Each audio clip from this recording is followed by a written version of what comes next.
ಕೃಷ್ಣನ ಕಥೆಯನ್ನು ಬಹಳ ಸ್ವಾರಸ್ಯಪೂರ್ಣವಾಗಿ ತಾವು ಅರ್ಥವತ್ತಾಗಿ ತಿಳಿಸ್ಕೊಂಡು ಹೋಗ್ತಾ ಇದ್ದಾರೆ. ಅದರಲ್ಲಿ ಕೃಷ್ಣ ಮಧುರಾಪಟ್ಟಣವನ್ನು ತಾನು ಪ್ರವೇಶ ಮಾಡಿದ. ಆ ಮಧುರಾಪಟ್ಟಣದಲ್ಲಿ ಹೋಗ್ತಾ ಕುಬ್ಜೆಯ ಗಂಧವನ್ನು ಸ್ವೀಕಾರ ಮಾಡಿ ಅವಳನ್ನು ಸರಿ ಮಾಡಿದ. ಆನಂತರ ಸುಧಾಮ ಅವನ ಪುಷ್ಪವನ್ನು ತಾನು ಸ್ವೀಕಾರ ಮಾಡಿದ. ಆಮೇಲೆ ಮುಂದೆ ಹೋಗ್ತಾ ಅಲ್ಲಿ ಒಂದು ಬಿಲ್ಲು, ಆ ಬಿಲ್ಲ ಹಬ್ಬ, ಅದಕ್ಕೋಸ್ಕರವೇ ಕಂಸ ಎಲ್ಲ ಏರ್ಪಾಟನ್ನು ಮಾಡಿದ್ದು. ಆ ಬಿಲ್ಲು ಶಿವನಿಂದ ಪಡೆದದ್ದವನು. ಆ ಬಿಲ್ಲಿಗೋಸ್ಕರ ತಾನು ಉತ್ಸವವನ್ನು ಏರ್ಪಾಡು ಮಾಡಿದ್ದ. ಕೃಷ್ಣ ಕೇಳ್ಕೊಂಡು ಆ ಬಿಲ್ಲಿನ ಹತ್ರ ಹೋದನಂತೆ.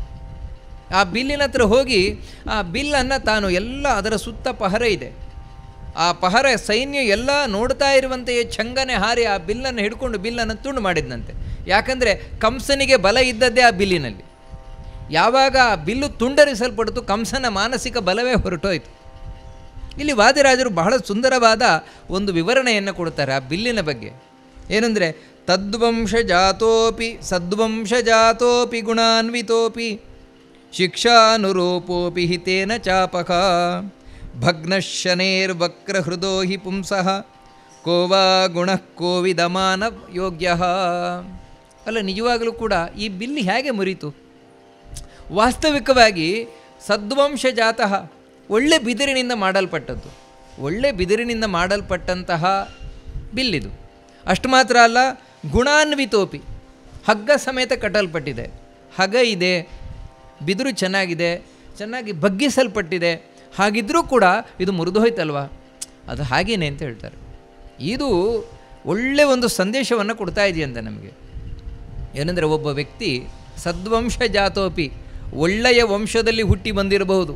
ಹೇಳಲಿಕ್ಕೆ ಏನ್ರಿ ಅವ್ರದ್ದು ವಂಶ, ಅಂಥವ್ರ ವಂಶ, ಇಂಥವ್ರ ವಂಶ, ಒಳ್ಳೆಯ ವಂಶದಲ್ಲಿ ಬಂದಿರಬಹುದು. ಗುಣಾನ್ವಿತೋಪಿ, ಗುಣ ಅಂದರೆ ಹಗ್ಗ ಒಂದು ಅರ್ಥದಲ್ಲಿ, ಇನ್ನೊಂದು ಅರ್ಥದಲ್ಲಿ ಗುಣ ಅಂದರೆ ಒಳ್ಳೆ ಗುಣಗಳು. ಒಂದು ಒಳ್ಳೆ ಗುಣಗಳು ಇರಬಹುದು, ಅವನಲ್ಲಿ ಒಳ್ಳೆ ಗುಣಗಳು ಇರಬಹುದು, ಒಳ್ಳೆ ವಂಶದಲ್ಲಿ ಹುಟ್ಟಿಕೊಂಡು ಬಂದಿರಬಹುದು. ಮತ್ತು ಇನ್ನೊಂದೇನೆಂದರೆ ಶಿಕ್ಷಾನುರೂಪೋಪಿ, ನೋಡಿ ಬಿಲ್ಲು ಬಗ್ಲಿಕ್ಕೂ ಬಗ್ಗಿದೆ ಬಿಲ್ಲನ್ನು, ಆ ರೀತಿ ಅವನಿಗೆ ಒಳ್ಳೆಯ ಸಂಸ್ಕಾರವೂ ಕೂಡ ಇರಬಹುದು. ಹಾಗಿದ್ದರೂ ಕೂಡ ಒಂದು ಹೇಳ್ತಾರೆ, ಭಗ್ನೇ ಶನೇರ್ ವಕ್ರಹೃದೋ ಹಿ ಪುಂಸಃ, ಹಾಗಿದ್ರೂ ತುಂಡಾಯಿತು. ಕಾರಣ ಏನಂದರೆ, ಮುಖ್ಯ ಕಾರಣ ವಕ್ರವಾಗಿದ್ದಿದ್ದೇ ಕಾರಣ ಅಂತ ಹೇಳ್ತಾರೆ. ಬಿಲ್ಲು ಮುರಿಲಿಕ್ಕೆ ಕಾರಣ ಏನಂದರೆ ವಕ್ರವಾಗಿದ್ದದು, ಅಂದರೆ ಬಗ್ಗಿಸಲ್ಪಟ್ಟದ್ರಿಂದಾಗಿ. ನೇರ ಕೋಲಿತ್ತು ಅಂತ ಹೇಳಿದ್ರೆ ಕೋಲನ್ನು ಮುರಿಯುವುದು ಕಷ್ಟ, ಬಗ್ಗಿಸಲ್ಪಟ್ಟಿದ್ರಿಂದಾಗಿ ಮುಗಿಲಿಕ್ಕಾಯಿತು. ಇದೇನು ಅಂತ ಹೇಳಿದ್ರೆ, ಮನುಷ್ಯನಿಗೆ ಮನಸ್ಸು ಮಾತ್ರ ವಕ್ರ ಆಗಿರಬಾರದಂತ ನೋಡಿ. ವಕ್ರ ಮನಸ್ಸುಳ್ಳವರು ಯಾರಿದ್ದಾರೆ, ಆ ವಕ್ರ ಮನಸ್ಸುಳ್ಳವರು ಒಳ್ಳೆ ಜಾತಿಯ ಒಳ್ಳೆ ವಂಶದಲ್ಲಿ ಬೇಕಿದ್ರೆ ಹುಟ್ಟಿ ಬಂದಿರಲಿ, ಒಳ್ಳೆ ಸಂಸ್ಕಾರ ಬೇಕಾದರೂ ಪಡೆದಿರಲಿ, ಒಳ್ಳೆ ಗುಣ ಬೇಕಾದರೂ ಇರಲಿ, ಆದರೆ ಮನಸ್ಸು ಮಾತ್ರ ವಕ್ರ, ಅಂಥವ್ರು ಪ್ರಯೋಜನ ಇಲ್ಲ, ಹೀಗೆ ನಾಶ ಆಗುವುದೇ ಅಂತ ಹೇಳ್ತಾರೆ. ಮನಸ್ಸು ವಕ್ರ ಅಂದರೆ, ಮನಸ್ಸು ವಕ್ರ ಅಂತ ಹೇಳಿದರೆ ಪರ್ವರ್ಟೆಡ್ ಮೈಂಡ್ಸ್ ಅಂತ ಹೇಳ್ತೇವೆ. ನೀವು ಏನೇ ಹೇಳಿ ಅವ್ರ ಯೋಚನೆಯೇ ಬೇರೆ ರೀತಿ, ನೀವು ಏನೇ ಹೇಳಿ ಅವರದ್ದು ಬೇರೆಯೇ ಮಾತಾಡೋದು, ಬೇರೆಯೇ ಮಾತಾಡೋದು, ಅವರದ್ದು ಬೇರೆಯೇ. ನಮ್ಮದು ಹೇಳೋದುಂಟು, ಇವ್ರದ್ದೊಂದು ಬೇರೆಯೇ. ಅಂದರೆ ಯಾವುದನ್ನು ಸರಿಯಾಗಿ ಯೋಚನೆ ಮಾಡೋಲ್ಲ, ಎಲ್ಲವೂ ನೆಗೆಟಿವ್ ಆಗಿ ಯೋಚನೆ ಮಾಡ್ಕೊಂಡು ಹೋಗುವಂಥದ್ದು. ಇಂಥವ್ರಿಗೆ ಏನಿದ್ದೇನು ಪ್ರಯೋಜನ? ಮನುಷ್ಯನಿಗೆ ಎಲ್ಲಕ್ಕಿಂತ ಮುಖ್ಯವಾಗಿ ಬೇಕಾದದ್ದೇನು ಅಂತ ಹೇಳಿದರೆ ಒಳ್ಳೆಯ ಮನಸ್ಸು, ನೇರವಾದ ಮನಸ್ಸು, ಶುದ್ಧವಾದ ಮನಸ್ಸು, ಅದು ಬೇಕು ಹೊರತು ವಕ್ರವಾದ ಮನಸ್ಸಲ್ಲ. ಆ ವಕ್ರವಾದ ಮನಸ್ಸಿದ್ರೆ ಎಲ್ಲವೂ ಸೊನ್ನೆ ಆಗಿಬಿಡ್ತದೆ ಅಂತ. ಇದು ನಮ್ಮ ಜೀವನದಲ್ಲಿ ಬಹಳ ಮುಖ್ಯವಾದ ಸಂದೇಶ, ನಾವು ಯಾವತ್ತೂ ನೆನಪಿಟ್ಕೊಳ್ಬೇಕಾದಂತಹ ಸಂದೇಶ ಇದು. ಕೆಲವರನ್ನು ನಾವು ನೋಡ್ತೇವೆ, ಇಂಥವರನ್ನು ಎಲ್ಲವೂ ಚೆನ್ನಾಗಿರುತ್ತೆ ಅವರದ್ದು, ಆದರೆ ಅವರೊಟ್ಟಿಗೆ ಇರಲಿಕ್ಕಾಗೋಲ್ಲ. ಕಾರಣ ಏನು ಅಂತ ಹೇಳಿದ್ರೆ ಅವ್ರ ಮನಸ್ಸು ಮಾತ್ರ ವಕ್ರ, ಎಲ್ಲವೂ ಒಂದು ರೀತಿ ಏನೋ ಒಂಥರ, ಅವರು ಏನೋ ಒಂಥರ, ಅಯ್ಯೋ ಅವರೊಟ್ಟಿಗೆ ಇರಲಿಕ್ಕಾಗೋಲ್ಲಪ್ಪ, ಏನೋ ಒಂಥರ ವ್ಯಕ್ತಿಯವರು, ಈ ರೀತಿ. ಅದನ್ನು ಇದು ತಿಳಿಸ್ತಾ ಇದೆ ಅಂತ ಹೇಳ್ತಾರೆ ಬಹಳ ಚೆಂದಾಗಿ. ಅದಕ್ಕಾಗಿ ಬಿಲ್ಲು ಮುರಿತು ಅಂತ.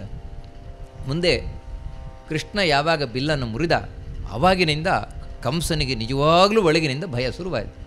ಇಲ್ಲಿವರೆಗೂ ಭಯ ಇತ್ತವನಿಗೆ, ಕೃಷ್ಣ ನನ್ನ ಸಾವು, ಕೃಷ್ಣ ನನ್ನ ಸಾವು ಅಂತ, ಹೇಗಾದರೂ ನನ್ನ ಸಾವನ್ನು ನಾನು ಗೆದ್ದು ಬಿಡ್ತೇನೆ ಎನ್ನುವಂತಹ ಒಂದು ಹುಸಿ ಧೈರ್ಯ ಅವನೊಳಗಿತ್ತು.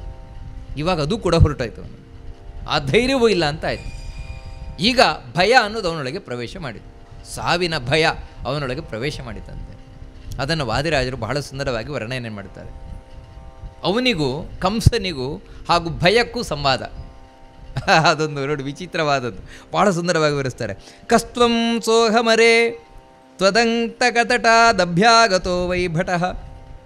ಭಯ ಬಂದಿದೆಯಂತೆ ಅಂತ ಹೇಳಿದ್ರೆ ಕಂಸನೊಳಗೆ ಭಯ ಪ್ರವೇಶ ಆಗಿದೆ. ಇವಾಗ ಢವ ಢವ ಇನ್ನು ಯಾವಾಗ ಸಾಯ್ತೇನೋ ಹೆದರ್ಕೊಳ್ತಾ ಇದ್ದಾನೆ. ಅವಾಗ ಮಾತುಕತೆ ಒಂದು, ಏಯ್ ಯಾರು ನೀನು? ಕಂಸ ಕೇಳ್ತಾ ಇದ್ದಾರೆ, ಯಾರು ನೀನು ಅಂತ. ಅದಕ್ಕೆ ಭಯ ಹೇಳ್ತದಂತೆ, ನಾನು ಯಾರು ಗೊತ್ತುಂಟಾ? ನಾನು ನಿನ್ನ ಭಯ, ನಿನ್ನ ಸಾವಿನ ಭಯ, ನಾನು ಬಂದಿದ್ದೇನೆ ಅಂತ ಹೇಳ್ತದೆ. ಕಸ್ತ್ವಂ ತ್ವದಂತಕ ತಟಾತಭ್ಯಾಗತಃ. ನಿನ್ನ ಸಾವೇನಿದೆ, ನಿನ್ನ ಸಾವಿನ ತೀರದಿಂದ ಬಂದಂತಹ ಭಯ ನಾನು ಅಂತ, ಅಂದರೆ ಸಾವಿನ ಭಯ ನಾನು. ಅದಕ್ಕೆ ಹೇಳ್ತಾರೆ, ಪೃಥ್ವ್ಯಾಂ ಕ್ವಾಸ್ತಿ ಮಮಾಂತಿಕಸ್ಸ ಭುವನೇಶ್ವಂತರ್ಬಹಿರ್ವರ್ತತೆ. ಏನು? ನನ್ನ ಸಾವಿನ ಭಯವ ನೀನು, ನನ್ನ ಸಾವಿನ ಕಡೆಯಿಂದ ಬಂದದ್ದ. ಎಲ್ಲಿದೆ ನನ್ನ ಸಾವು ಅಂತ ಕೇಳ್ತಾನೆ. ಎಲ್ಲಿದೆ ನನ್ನ ಸಾವು? ಈ ಜಗತ್ತಿನ ಒಳಗಿದೆಯಾ, ಜಗತ್ತಿನ ಹೊರಗಿದೆಯಾ? ಎಲ್ಲಿದೆ ನನ್ನ ಸಾವು ಅಂತ ಕೇಳ್ತಾನೆ ಕಂಸ. ಅದಕ್ಕೆ ಆ ಭಯ ಹೇಳುತ್ತದೆ, ಏ ಮೂರ್ಖ, ನಿನ್ನ ಸಾವು ಜಗತ್ತಿನ ಒಳಗೂ ಇದೆ, ಜಗತ್ತಿನ ಹೊರಗೂ ಇದೆ ಅಂತ. ಯಾಕಂದರೆ ಅಂತರ್ಬಹಿಶ್ಚ ತತ್ಸರ್ವಂ ವ್ಯಾಪ್ಯ ನಾರಾಯಣ ಸ್ಥಿತಃ. ನಿಜವಾಗಲೂ ಈ ಕಂಸನ ಸಾವೇ ಕೃಷ್ಣ, ಕೃಷ್ಣನೇ ಕಂಸನ ಸಾವು. ಆ ಕೃಷ್ಣ ಎಲ್ಲಿದ್ದಾನೆ ಅಂತ ಕೇಳಿದರೆ ಜಗತ್ತಿನ ಒಳಗೂ ಇದ್ದಾನೆ, ಜಗತ್ತಿನ ಹೊರಗೂ ಇದ್ದಾನೆ ಭಗವಂತ. ಹೌದಾ? ಕೇಳ್ತಾನೆ ಕಂಸ, ನೀನು ಹೇಳ್ತಾ ಇರುವುದು ನಾಮಾಪ್ಯಸ್ಯನ ದೇವಕೀ ಸುತ ಇತಿ. ನೀನು ಅವನ ಹೆಸರು ದೇವಕಿ ಮಗ ಅಂತ ಅಲ್ಲ ತಾನೆ? ಡೌಟ್ ಕಂಸನಿಗೆ.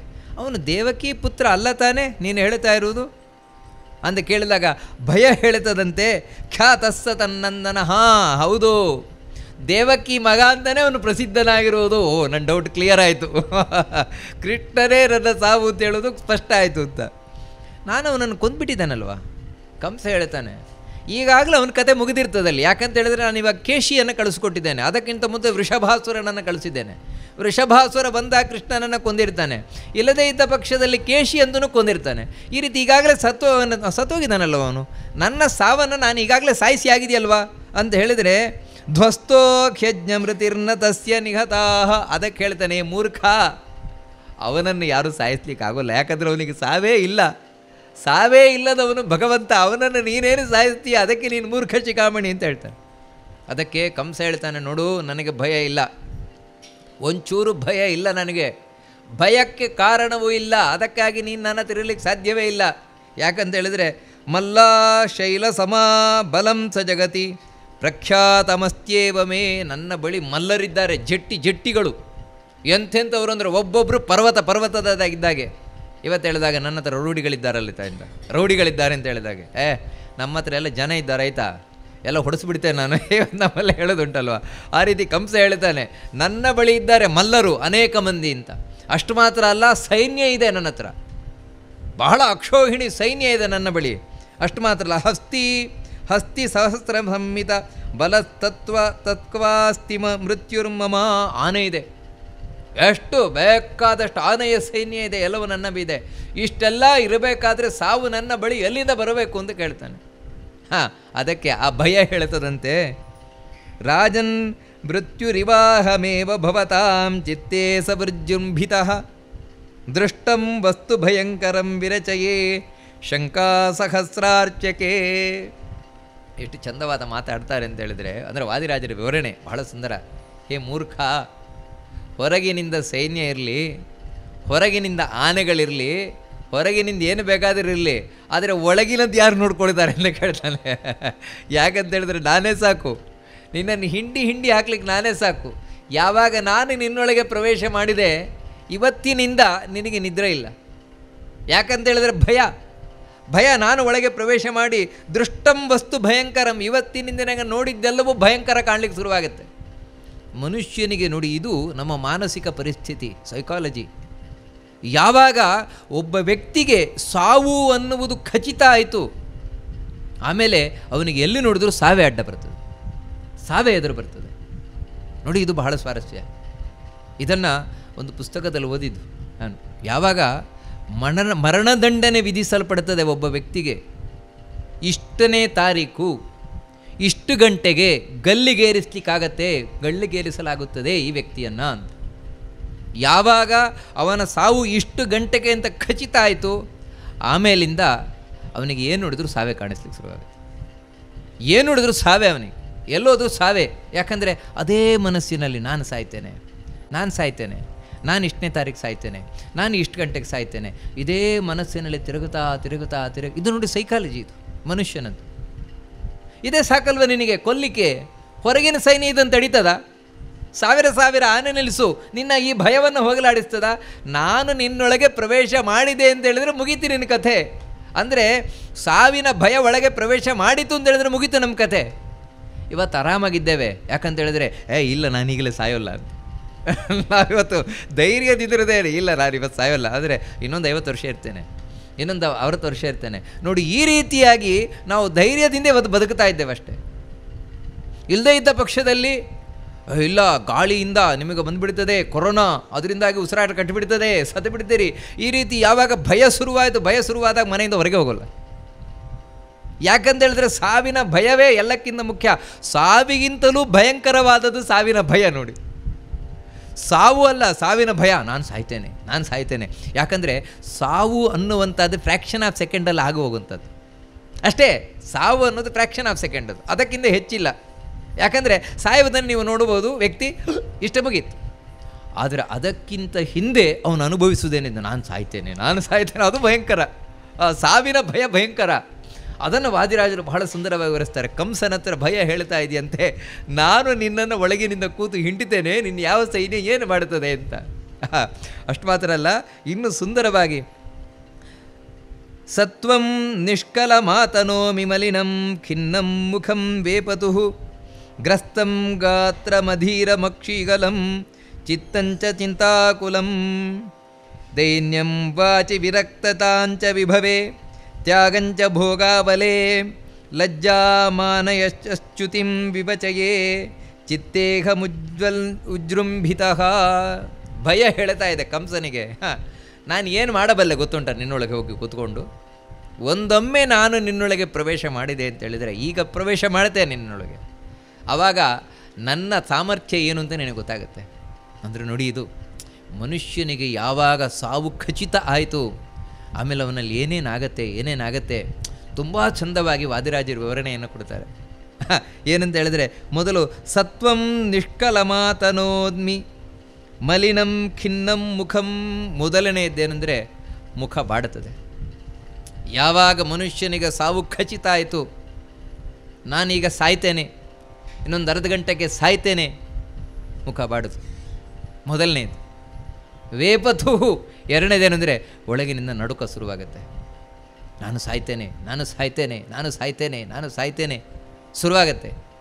ನೋಡಿ, ಮನುಷ್ಯನಿಗೆ ಇದೆ ಸಾವಿನ ಭಯ ಅನ್ನೋದೇನಿದೆ, ಎಷ್ಟು ಭಯಂಕರ, ಅದು ಹೇಗೆ ನಮ್ಮ ಮೇಲೆ ಎಫೆಕ್ಟ್ ಉಂಟಾಗತ್ತೆ ಅಂತ ಹೇಳುವುದನ್ನು ವಾದಿರಾಜರು ಬಹಳ ಚೆನ್ನಾಗಿ ವಿವರಿಸ್ತಾರೆ. ಮೊದಲನೆಯದು ಮುಖ ಬಾಡುತ್ತದಂತೆ, ಎರಡನೆಯದ್ದು ಮೈ ನಡುಗುತ್ತದಂತೆ, ಮೂರನೇದೇನೆಂದರೆ ಗ್ರಸ್ತಂ ಗಾತ್ರ ಮಧೀರ ಮಕ್ಷಿಗಲಂ. ದೇಹ ಎಲ್ಲೇನಿದೆ ಒಂಥರ ಹಿಡ್ಕೊಂಡಾಗತ್ತಂತೆ, ಏನೋ ಒಂಥರ ದೇಹ ಹಿಡ್ಕೊಂಡಾಗತ್ತೆ. ಅಷ್ಟು ಮಾತ್ರ ಅಲ್ಲ, ಅಕ್ಷಿ ಯುಗಲಂ ಚಿತ್ತಂತ ಚಿಂತಾಕುಲಂ. ಅಧೀರ ಕಣ್ಣು ಹೀಗೆ ಬಾಡುತ್ತದಂತೆ. ಕಣ್ಣಿನಲ್ಲಿ ಹುರುಪಿಲ್ಲ, ಕಣ್ಣಿನಲ್ಲಿ ಯಾಕಂತ ಹೇಳಿದ್ರೆ ನಾನು ಸಾಯ್ತೇನೆ. ಯಾರೇ ಬಂದು ನಾನು ಗೊತ್ತಾಗ್ತಾ ಇದೆಯಾ, ನಾನು ನೋಡ್ತಿದ್ದೀರಾ, ನಾನಿಂಥವ್ರು, ಅದೇ ನಾನು ಇಲ್ಲೆಲ್ಲ ಒಟ್ಟಿಗೆ ಇದ್ದವರಲ್ವ. ಇವಾಗ ಯಾರಿಗೆ ಬೇಕದು? ಯಾಕಂದರೆ ಇಲ್ಲ, ಕಾಲುಗಟ್ಟೆಯಲ್ಲಿ ಗಲ್ಲಿಗೇರಿರ್ತಾರೆ, ಇದೊಡ್ಡು ಏನು ಮಾಡೋಣ, ನೋಡು ನಾನು ಸೀಟ್ ತಂದಿದ್ದೇನೆ, ತಿಂದುಬಿಡು, ಯಾಕಂದ್ರೆ ಸಾಯ್ತಿಯಲ್ಲ, ಸಾಯೋದಕ್ಕಿಂತ ಮುಂಚೆ ತಿಂದು ಸಾಯ್ಬಿಡು, ಅವನಿಗೆ ಬೇಕಾದು.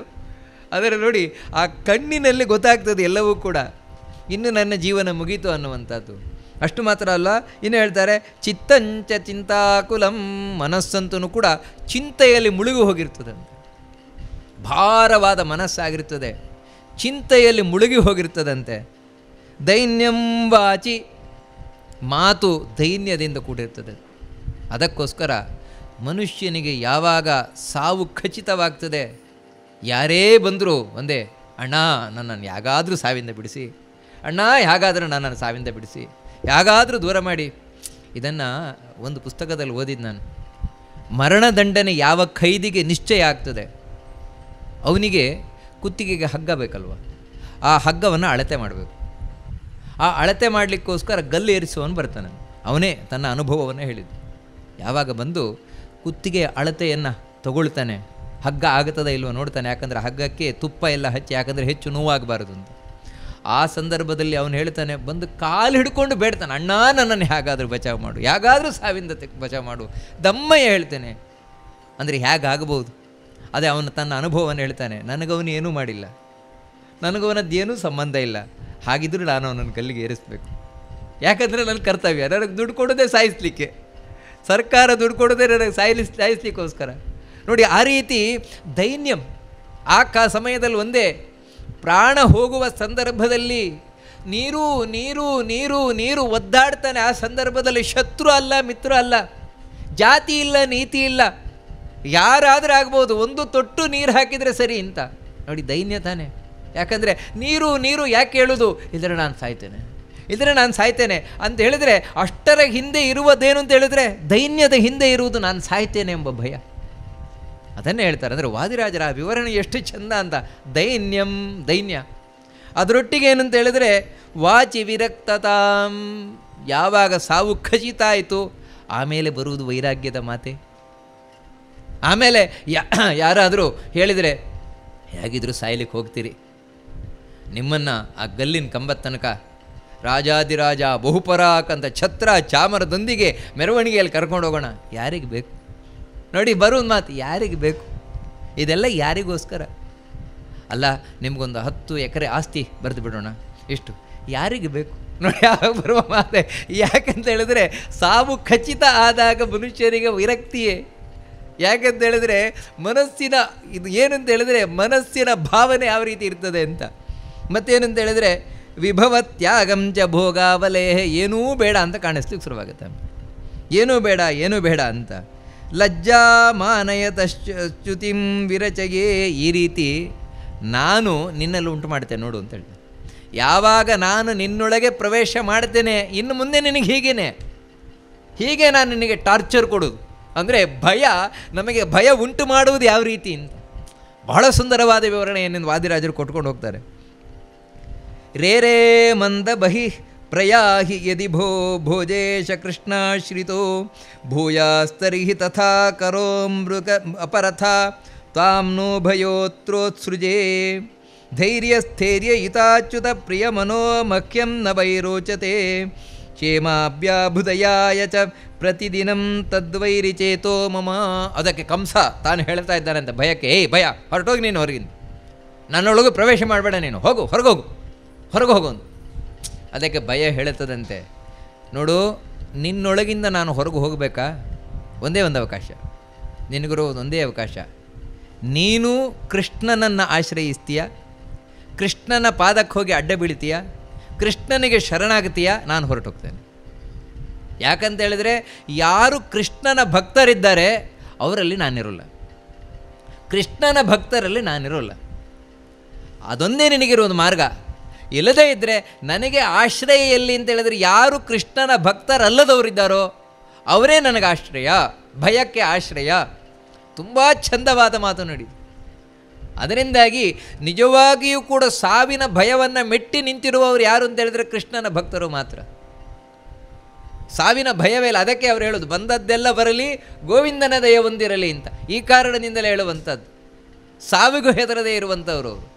ಯಾರು ಮುನಿದರೇನು, ನಮಗಿನ್ನಾರು ಒಲಿದರೇನು, ಕ್ಷೀರಸಾಗರ ಶಯನ ಮುಕುಂದನ ಸೇರಿದಂತ ಹರಿದಾಸರಿಗೆ ಯಾರು ಒಲಿದರೇನು, ನಮಗಿನ್ನಾರು ಮುನಿದರೆ. ನೋಡಿ, ಇದು ಭಗವದ್ಭಕ್ತರಲ್ಲಿ ಮಾತ್ರ ಕಾಣಲಿಕ್ಕೆ ಸಾಧ್ಯ ಇರುವಂಥದ್ದು. ಹೆದರಿಕೆಯೇ ಇಲ್ಲ ಅವರಿಗೆ. ಎಲ್ಲಿವರೆಗೆ ಅಂದರೆ, ಊರನಾಳುವ ದೊರೆಗಳು ನಮ್ಮನು ದೂರ ಅಟ್ಟಿದರೇನು. ರಾಜನೇ ಬೇಕಿದ್ರೆ ನಮಗೇನಿಲ್ಲ, ರಾಜ ಏನು ಮಾಡ್ತಾನೆ? ಯಾಕಂದರೆ ದೇವರಿದ್ದಾನೆ ನಮ್ಮ ಪಾಲಿಗೆ. ಈ ದೇವರ ಧೈರ್ಯದಿಂದಾಗಿ ಯಾವುದಕ್ಕೆ ಹೆದರಲೋಡು. ಎಲ್ಲಿವರೆಗೆ ಅಂದರೆ, ಕಾನನದೋಳು ಹರಿದಾಡುವ ಸರ್ಪವು ಕಾಲಿಗೆ ಸುತ್ತಿದರೇನು, ಜೇನಿನಂದದಿ ಕ್ರಿಮಿಕೀಟಗಳು ಚರ್ಮಕ್ಕೆ ಮೂತಿದರೇನು. ಹಾವು ಬಂದು ಸುತ್ತಾಕೊಂಡ್ರು ಭಯ ಇಲ್ಲ, ಯಾಕೆ ದೇವರಿದ್ದಾನೆ. ಹುಲಿ ಬಂದಲಿ ಭಯ ಇಲ್ಲ, ಇಡೀ ಜೇನೆಲ್ಲ ಬಂದು ಮೈಗೆ ಕುಕ್ಕಿದ್ರು ಭಯ ಇಲ್ಲ, ಯಾಕಂದರೆ ದೇವರಿದ್ದಾನೆ. ನೋಡಿ, ಈ ರೀತಿ ನಿಜವಾಗಿ ಭಯವನ್ನು ಮೀರಿ ನಿಂತವರು ಭಗವದ್ಭಕ್ತರು ಮಾತ್ರ. ಅದಕ್ಕಾಗಿಯೇ ಕೃಷ್ಣ ಭಗವದ್ಗೀತೆಯಲ್ಲಿ ತನ್ನ ಭಕ್ತರ ಮೊದಲ ಲಕ್ಷಣ ಏನು ಹೇಳ್ತಾನೆ ಅಂದರೆ ಅಭಯಂ ಸತ್ವ ಸಂಶುದ್ಧಿ ಜ್ಞಾನಯೋಗ ವ್ಯವಸ್ಥಿತಿ. ತನ್ನ ಭಕ್ತರ ಮೊದಲ ಲಕ್ಷಣ ಏನಂದರೆ ಅಭಯ, ಭಯ ಇಲ್ಲ. ದೇವರು ನನ್ನನ್ನು ಬಿಡೋಲ್ಲ. ರಕ್ಷತೀತ್ಯೇವ ವಿಶ್ವಾಸ ತದೀಯೋಹಮಿತಿ ಸ್ಮೃತಿ. ದೇವರು ನನ್ನನ್ನು ರಕ್ಷಣೆ ಮಾಡಿಯೇ ಮಾಡ್ತಾನೆ, ಯಾವತ್ತಿಂದ ಯಾವತ್ತಿಗೂ ದೇವರು ಕೈ ಬಿಡುವುದಿಲ್ಲ. ಈ ನಂಬಿಕೆ ಭಕ್ತನಲ್ಲಿರ್ತದೆ. ಇದೇ ಭಕ್ತಿಯ ಲಕ್ಷಣ. ನಾವು ಎಲ್ಲಿಯವರೆಗೆ ಜೀವನದಲ್ಲಿ ಹೆದರ್ತಾ ಇದ್ದೇವೆ ಅಲ್ಲಿವರೆಗೆ ದೇವರಲ್ಲಿ ನಂಬಿಕೆ ಇಲ್ಲ. ಮತ್ತೇನೆಂದರೆ ಕೇವಲ ಮಾಡಬೇಕಲ್ಲ ಅಂತ ಮಾಡ್ತಾ ಇದ್ದೇವೆ ಅಷ್ಟೇ, ಒಳಗಿನಿಂದ ದೇವರಲ್ಲಿ ನಂಬಿಕೆ ಇಲ್ಲ. ಯಾವತ್ತೂ ಅಷ್ಟೇ, ನಂಬಿಕೆ ಅನ್ನೋದು ಭಯ ಓಡಿಸ್ತದೆ ನಮ್ಮ. ಇವಾಗ ಹುಲಿ ಒಂದು ಬರ್ತಾ ಇದೆ ಅಂತ ತಿಳ್ಕೊಳ್ಳಿ, ಓಡಿ ಒಂದು ಹುಲಿ ಬರ್ತಾ ಇದೆ ಗರ್ಜಿಸಿಕೊಂಡು. ಪುಟ್ಟ ಮಗು ಇದೆ, 1 ವರ್ಷದ ಮಗು ಇದೆ, ಒಂದು ವರ್ಷದ ಮಗು. ಅದೇನು ಮಾಡಿತು, ಆಟಾಡ್ತಾ ಇತ್ತು. ಹುಲಿಯನ್ನು ನೋಡಿದ ಕೂಡಲೇ ಮೊದಲು ಏನು ಕರೀತದೆ, ಅಮ್ಮ ಅಂತ ಕರೀತದೆ. ಅಮ್ಮ ಬಂದ ಕೂಡಲೇ ಓಡಿ ಹೋಗಿ ಅಮ್ಮನನ್ನು ಅಪ್ಪಿಕೊಳ್ತದೆ. ಅಮ್ಮ ಎತ್ಕೊಂಡು ಕೂಡಲೇ ಅಮ್ಮನ ಅಪ್ಪಿಕೊಂಡು ಧೈರ್ಯದಿಂದ ಅಮ್ಮ ಇದ್ದಾಳೆ ನೋಡಿ, ಅದಕ್ಕೆ ಮತ್ತೆ ಭಯ ಇಲ್ಲ. ಯಾಕಂದರೆ ಅಮ್ಮ ಇದ್ದಾಳೆ, ಅಮ್ಮನ ಬಗ್ಗೆ ಅಷ್ಟು ನಂಬಿಕೆ. ಅಮ್ಮನ ಬಗ್ಗೆ ನಂಬಿಕೆಯಿಂದಾಗಿ ಆ ಮಗು ಹುಲಿಗೂ ಹೆದರುವುದಿಲ್ಲ. ಅಮ್ಮ ಹೆದರ್ಬೋದು, ಆದರೆ ಹುಲಿ ಹೆದರಲ್ಲ. ನೋಡಿ, ಹಾಗೆಯೇ ಭಗವಂತನಲ್ಲಿ ನಮಗೆ ಯಾವಾಗ ನಂಬಿಕೆ ಇದೆ, ಆ ನಂಬಿಕೆ ಜೀವನದ ಭಯವನ್ನು, ಸಾವಿನ ಭಯವನ್ನು ಹೋಗಲಾಡಿಸ್ತದೆ. ದೇವರಿದ್ದಾನೆ ಬಹಳ ಸುಂದರವಾಗಿ ತಿಳಿಸ್ತಾರೆ. ಅದಕ್ಕಾಗಿ ನಿನಗುರು ಒಂದೇ ಒಂದು ಚಾನ್ಸ್ ಕಂಸ, ನೀನು ದೇವರನ್ನು ಆಶ್ರಯಿಸಿದೆ ಅಂತಾದರೆ, ಕೃಷ್ಣನನ್ನು ಆಶ್ರಯಿಸಿದೆ ಅಂತಾದರೆ ನಿನ್ನಿಂದ ನಾನು ಹೊರಟೋಗ್ತೇನೆ. ಇಲ್ಲದೇ ಇದ್ದ ಪಕ್ಷದಲ್ಲಿ ಖಂಡಿತವಾಗಿಯೂ ಕೂಡ ನಾನು ನಿನ್ನನ್ನು ಬಿಡೋಲ್ಲ. ಯಾಕಂದರೆ ನನಗೆ ಆಶ್ರಯವೇ ಇದು. ಎಲ್ಲಿವರೆಗೆ ಹೇಳ್ತಾರೆ ಅಂತ ಹೇಳಿದರೆ, ನೀನು ಬೇಕಿದ್ರೆ ಬೇರೆ ಯಾರನ್ನಾದರೂ ಆಶ್ರಯಿಸು. ಶಂಭುಂ ಸಂಭಜ ಪದ್ಮಯೋನಿಮಥವಾ ಚಂದ್ರೇಂದ್ರ ವೀಂದ್ರಾದಿಕಾನ್ ಸ್ವರ್ಗಂ ಗಚ್ಚ ತಮೋ ವ್ರಜ ಪ್ರವಿಶವಾ ಪಾತಾಳಮತ್ರೈವ ವಾ ರಕ್ಷಾಂ ಭಿತ್ತಿ ಸಹಸ್ರವಾರಿಧಿಮಃ ಶೈಲಜ್ವಲತ್ಪಾವಕೈಃ ಕೃತ್ವಾ ತಿಷ್ಠ ತಥಾಪಿ ಕೃಷ್ಣ ವಿಮತಂ ತ್ಯಕ್ಷಾಮಿ ನ ತ್ವಾಮ್ಯಹಂ. ಇದು ಬಿಟ್ಟು ಬೇರೆ ಅವಕಾಶ ಇಲ್ಲ. ಬೇಕಿದ್ದರೆ ನೀನು ಹೋಗಿ ಚತುರ್ಮುಖ ಬ್ರಹ್ಮನನ್ನು ಆಶ್ರಯಿಸು, ಬ್ರಹ್ಮನನ್ನು ಹೋಗಿ ಆಶ್ರಯಿಸು, ನಾನು ಬಿಡೋಲ್ಲ ಅಂತ ಹೇಳಿ ಭಯ ಹೇಳೋದು. ಸಾವಿನ ಭಯ. ಚತುರ್ಮುಖ ಬ್ರಹ್ಮನನ್ನು ಆಶ್ರಯಿಸಿದರೂ ಬಿಡಲ್ಲ. ನೀನು ಬೇಕಿದ್ರೆ ಶಿವನನ್ನು ಹೋಗಿ ಆಶ್ರಯಿಸು, ನಾನು ನಿನ್ನನ್ನು ಬಿಡೋಲ್ಲ. ಇಂದ್ರನನ್ನು ಹೋಗಿ ಆಶ್ರಯಿಸು, ನಾನು ನಿನ್ನನ್ನು ಬಿಡೋಲ್ಲ. ಬೇರೆ ಯಾರನ್ನು ಆಶ್ರಯಿಸಿದ್ರು ನಾನು ನಿನ್ನನ್ನು ಬಿಡೋಲ್ಲ. ಇದು ವಾದಿರಾಜರು ಬರೀ ಕಾವ್ಯದಲ್ಲಿ ಹೇಳ್ತಾ ಇರುವುದಲ್ಲ, ಭಗವದ್ಗೀತೆಯಲ್ಲಿ ಕೃಷ್ಣ ಇದನ್ನು ಬಹಳ ಸ್ಪಷ್ಟವಾಗಿ ತಿಳಿಸ್ಕೊಂಡು ಹೋಗ್ತಾನೆ. ಆ ಬ್ರಹ್ಮ ಇದು ಭುವನಾಲೋಕ ಪುನರಾವರ್ತಿನೋ ಇದು ಅರ್ಜುನ ಅಂತ. ಆ ಬ್ರಹ್ಮ ಭುವನಾಲೋಕ ಪುನರಾವರ್ತಿನೋ ಅರ್ಜುನ. ಬ್ರಹ್ಮಲೋಕದವರೆಗೆ ಎಲ್ಲವೂ ಕೂಡ ಒಂದಲ್ಲ ಒಂದು ದಿನ ನಾಶ ಆಗುವಂಥದ್ದೇ. ಲೋಕವೇ ನಾಶ ಆಗುತ್ತೆ ಅಂದರೆ ಅಲ್ಲಿರುವವ್ರ ಕಥೆ ಏನು? ಅಲ್ಲಿ ಹೋಗಿ ಕೂತರೂ ಕೂಡ ಒಂದು ದಿನ ನಾಶವೇ. ಅದರ ಕೆಳಗೆ ಎಲ್ಲ ಲೋಕಗಳಿರುವುದು, ಎಲ್ಲ ಲೋಕಗಳು ಹೊರಟೋಗ್ತದೆ. ಆದರೆ ನನ್ನ ಲೋಕ ಮಾತ್ರ ನಾಶ ಆಗದ ಲೋಕ, ಭಗವಂತ ಸ್ಪಷ್ಟ ಭಗವದ್ಗೀತೆಯಲ್ಲಿ ಹೇಳ್ತಾನೆ. ಅದಕ್ಕಾಗಿಯೇ ನನ್ನನ್ನೇ ಆಶ್ರಯಿಸು ಅಂತ ಕೃಷ್ಣ ಭಗವದ್ಗೀತೆಯಲ್ಲಿ ಕಡೆಗೂ ಹೇಳೋದು, ಮನ್ಮನಾಭವ ಮದ್ಭಕ್ತಃ ಮದ್ಯಾಜಿ ಮಾಂ ನಮಸ್ಕುರು ಮಾಮೇ ವೈಶ್ಯಸಿ ತತ್ವೇನ ಪ್ರತಿಜಾನೆ ಪ್ರಿಯೋಸಿಮೆ ಸರ್ವಧರ್ಮಾನ್ ಪರಿತ್ಯಜ್ಯ ಮಾಮೇಕ ಶರಣಂ ವ್ರಜ ಅಹಂ ತಾ ಸರ್ವಪಾಪೇಭ್ಯೋ ಮೋಕ್ಷಯಿಷ್ಯಾಮಿ ಮಾ ಶುಚಃ. ಇಡೀ ಭಗವದ್ಗೀತೆಯಲ್ಲಿ ಕಡೆಗೆ ಹೇಳಿದ್ದು ಅದನ್ನೇ, ನನ್ನನ್ನು ಆಶ್ರಯಿಸು. ನಿನಗೆ ಇಲ್ಲಿಯದ್ದು ಅದು ಬೇಕು ಇದು ಬೇಕು, ಯಾರನ್ನು ಬೇಕಾದರೂ ಆಶ್ರಯಿಸು. ಆ ದೇವರಿಂದ ನನಗದು ಸಿಗುತ್ತೆ, ಈ ದೇವರಿಂದ ಇದು ಸಿಗುತ್ತೆ, ದುಡ್ಡು ಸಿಗುತ್ತೆ, ಕಾಸು ಸಿಗುತ್ತೆ, ಅದು ಸಿಗುತ್ತೆ, ಯಾರನ್ನು ಬೇಕಾದ್ರೆ ಆಶ್ರಯಿಸು. ಆದರೆ ಈ ಭಯ ಮಾತ್ರ ನಿವಾರಣೆ ಆಗಬೇಕಾ? ಅದು ಭಯಕ್ಕೆ ಮೂಲವೇ ಸಾವು.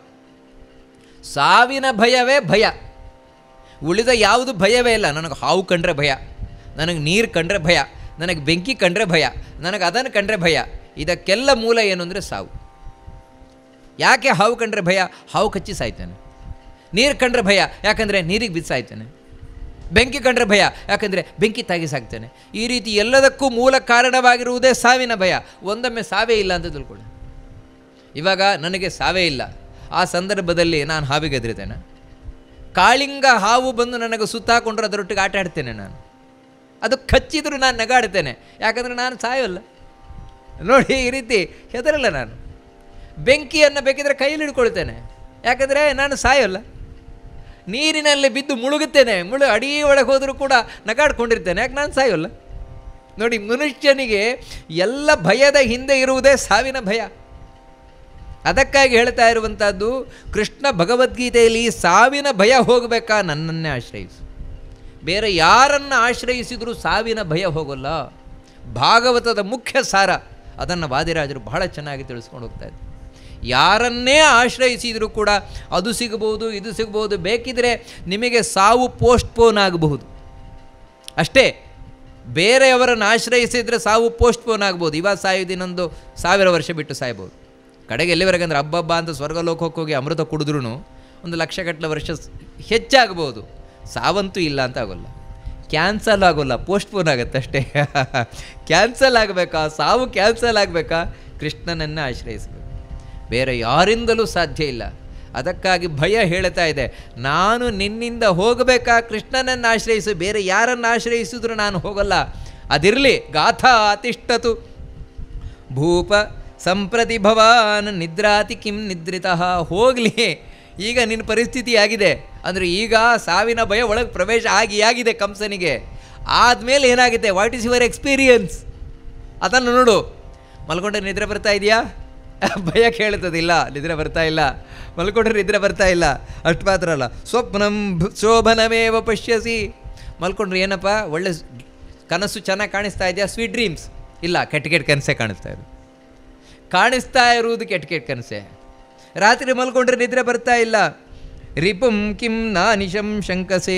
ಇನ್ನೇನು ಅಂತ ಹೇಳಿದ್ರೆ, ಯಾರನ್ನು ನೋಡಿದರೂ ಕೂಡ ಇವ್ರು ನನ್ನ ಸಾಯಿಸ್ತಾರಾ ಈ ರೀತಿ ನನ್ನ ಮನಸ್ಸಿನಲ್ಲಿ ಬರ್ತಾ ಇದ್ದೆ ತಾನೇ.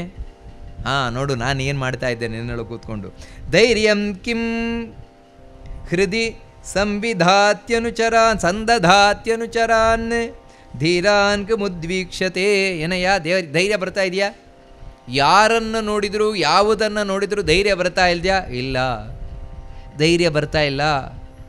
ವೀಕ್ನೆಸ್ ನಿಮಗೆ ಎಲ್ಲಿವರೆಗೆ ಅಂದರೆ, ಸಾವು ಖಚಿತವಾದ ಕೂಡಲೇ ದೇಹದಲ್ಲಿ ಆಟೋಮೆಟಿಕಲಿ ವೀಕ್ನೆಸ್ ಬರಲಿಕ್ಕೆ ಶುರುವಾಗುತ್ತೆ. ಯಾಕಂದರೆ ಮಾನಸಿಕವಾದ ದೌರ್ಬಲ್ಯವೇ ದೈಹಿಕವಾದ ದೌರ್ಬಲ್ಯ, ಇದು ಸ್ಪಷ್ಟ. ಇಲ್ಲದೇ ಇದ್ದರೆ ಕೇವಲ ದೈಹಿಕ ದೌರ್ಬಲ್ಯ ಅನ್ನೋದಿಲ್ಲ, ಮಾನಸಿಕ ದೌರ್ಬಲ್ಯದಿಂದಲೇ ದೈಹಿಕ ದೌರ್ಬಲ್ಯ ಉಂಟಾಗುವುದು. ಅದರಿಂದಾಗಿ ನಿನ್ನ ಮನಸ್ಸು ಇವತ್ತು ಸಂಪೂರ್ಣ ದುರ್ಬಲವಾಗಿದೆ, ಅದನ್ನು ದೇಹ ತೋರಿಸ್ತಾ ಇದೆ. ಸ್ವೈರಂ ಮದ್ವಶಮಾನ ಯಸ್ಸಸ್ಯ ಭವತಃ ಸೌಖ್ಯಂ ಕ್ವ ಸೌಖ್ಯಾರ್ಥಿನಃ. ಸುಖವನ್ನು ಬಯಸ್ತಾ ಇದೆಯಾ? ನನ್ನ ಮುಷ್ಟಿಯಲ್ಲಿ ಸಿಕ್ಕೊಂಡಿದೆಯಾ? ಎಲ್ಲಿಯ ಭಯ ನಿನಗೆ, ಎಲ್ಲಿಯ ಸುಖ ಅಂತ ಹೇಳ್ತಾರೆ. ಸಾವಿನ ಭಯ ಒಳಗೆ ಹೊಕ್ಕಿ ಆಯಿತು ಅಂದರೆ ಇನ್ನೆಲ್ಲಿ ನಿನಗೆ ಭಯ? ಒದ್ದಾಡಿ ಸಾಯುವುದೇ ಅಂತ ಭಯ ಹೇಳಿತು ಕಂಸನಿಗೆ ಅಂತ. ಈ ರೀತಿ ಆ ಭಯದ ವಿವರಣೆಯನ್ನು ಕೊಡುವ ಮೂಲಕ ವಾದಿರಾಜರು ಬಹಳ ಸುಂದರವಾಗಿ ನಮ್ಮ ಜೀವನದಲ್ಲಿ ತುಂಬ ಒಳ್ಳೆಯ ಸಂದೇಶಗಳನ್ನು ಕೊಡ್ತಾರೆ. ಮುಂದೆ ಕಂಸ ದೊಡ್ಡ ಒಂದು ರಂಗಸ್ಥಳದ ಏರ್ಪಾಟು ಮಾಡಿದ್ದಾನೆ. ಆ ರಂಗಸ್ಥಳದಲ್ಲಿ ಕೃಷ್ಣನನ್ನು ಕೊಲ್ಲಿಕ್ಕೋಸ್ಕರ ಬಾಗಿಲಲ್ಲೇ ಆನೆಯನ್ನು ನಿಲ್ಲಿಸಿದ್ದಾನೆ. ಕುವಲಯಾಪೀಡ ಒಳಗೆ ಬಂದ ಕೂಡಲೇ ಜಟ್ಟಿಗಳನ್ನೆಲ್ಲ ತಯಾರು ಮಾಡಿಟ್ಟಿದ್ದಾನೆ. ಮುಷ್ಟಿಕ, ಚಾಣೂರ ಮುಂತಾದ ಜಟ್ಟಿಗಳನ್ನೆಲ್ಲ ತಾನು ತಯಾರು ಮಾಡಿಟ್ಟಿದ್ದಾನೆ. ಇಷ್ಟೆಲ್ಲ ಅಷ್ಟಲ್ಲದೆ ಇದ್ದರೆ ನಂತರ ಸೈನ್ಯ ತಯಾರು ಮಾಡಿಟ್ಟಿದ್ದಾನೆ. ಕೃಷ್ಣ ಆದರೂ ತಾನು ಮಾರನೇ ದಿನ ಬೆಳಗ್ಗೆ, ಹಿಂದಿನ ದಿನ ಬಿಲ್ಲನ್ನು ಮುರಿದ ರಾತ್ರಿ, ಮಾರನೇ ದಿನ ಬೆಳಗ್ಗೆ ಬಲರಾಮನೊಟ್ಟಿಗೆ ತಾನು ಪ್ರವೇಶವನ್ನು ಮಾಡಿದ. ರಂಗಸ್ಥಳವನ್ನು ಪ್ರವೇಶ ಮಾಡಬೇಕಾದ್ರೆ ಬಾಗಿಲಲ್ಲೇ ಕುವಲಯಾಪೀಡ ಆನೆ, ಭಯಂಕರವಾದ ಆನೆ, ಯಾವಾಗಲೂ ಮದಭರಿತವಾದ ಆನೆ.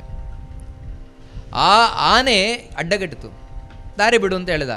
ಮಾವುತ ಬಿಡಲಿಲ್ಲ, ಕೃಷ್ಣನನ್ನು ಕೊಲ್ಲಿಕ್ಕೋಸ್ಕರ ಪ್ರಚೋದನೆಯನ್ನು ಮಾಡಿದ. ಕೂಡಲೇ ಕೃಷ್ಣ ಆ ಕುವಲಯಾಪೀಡದೊಂದಿಗೆ ತಾನು ಹೋರಾಟವನ್ನು ಮಾಡಿ ಅದನ್ನು ಕೊಂದು ಮುಗಿಸಿದ.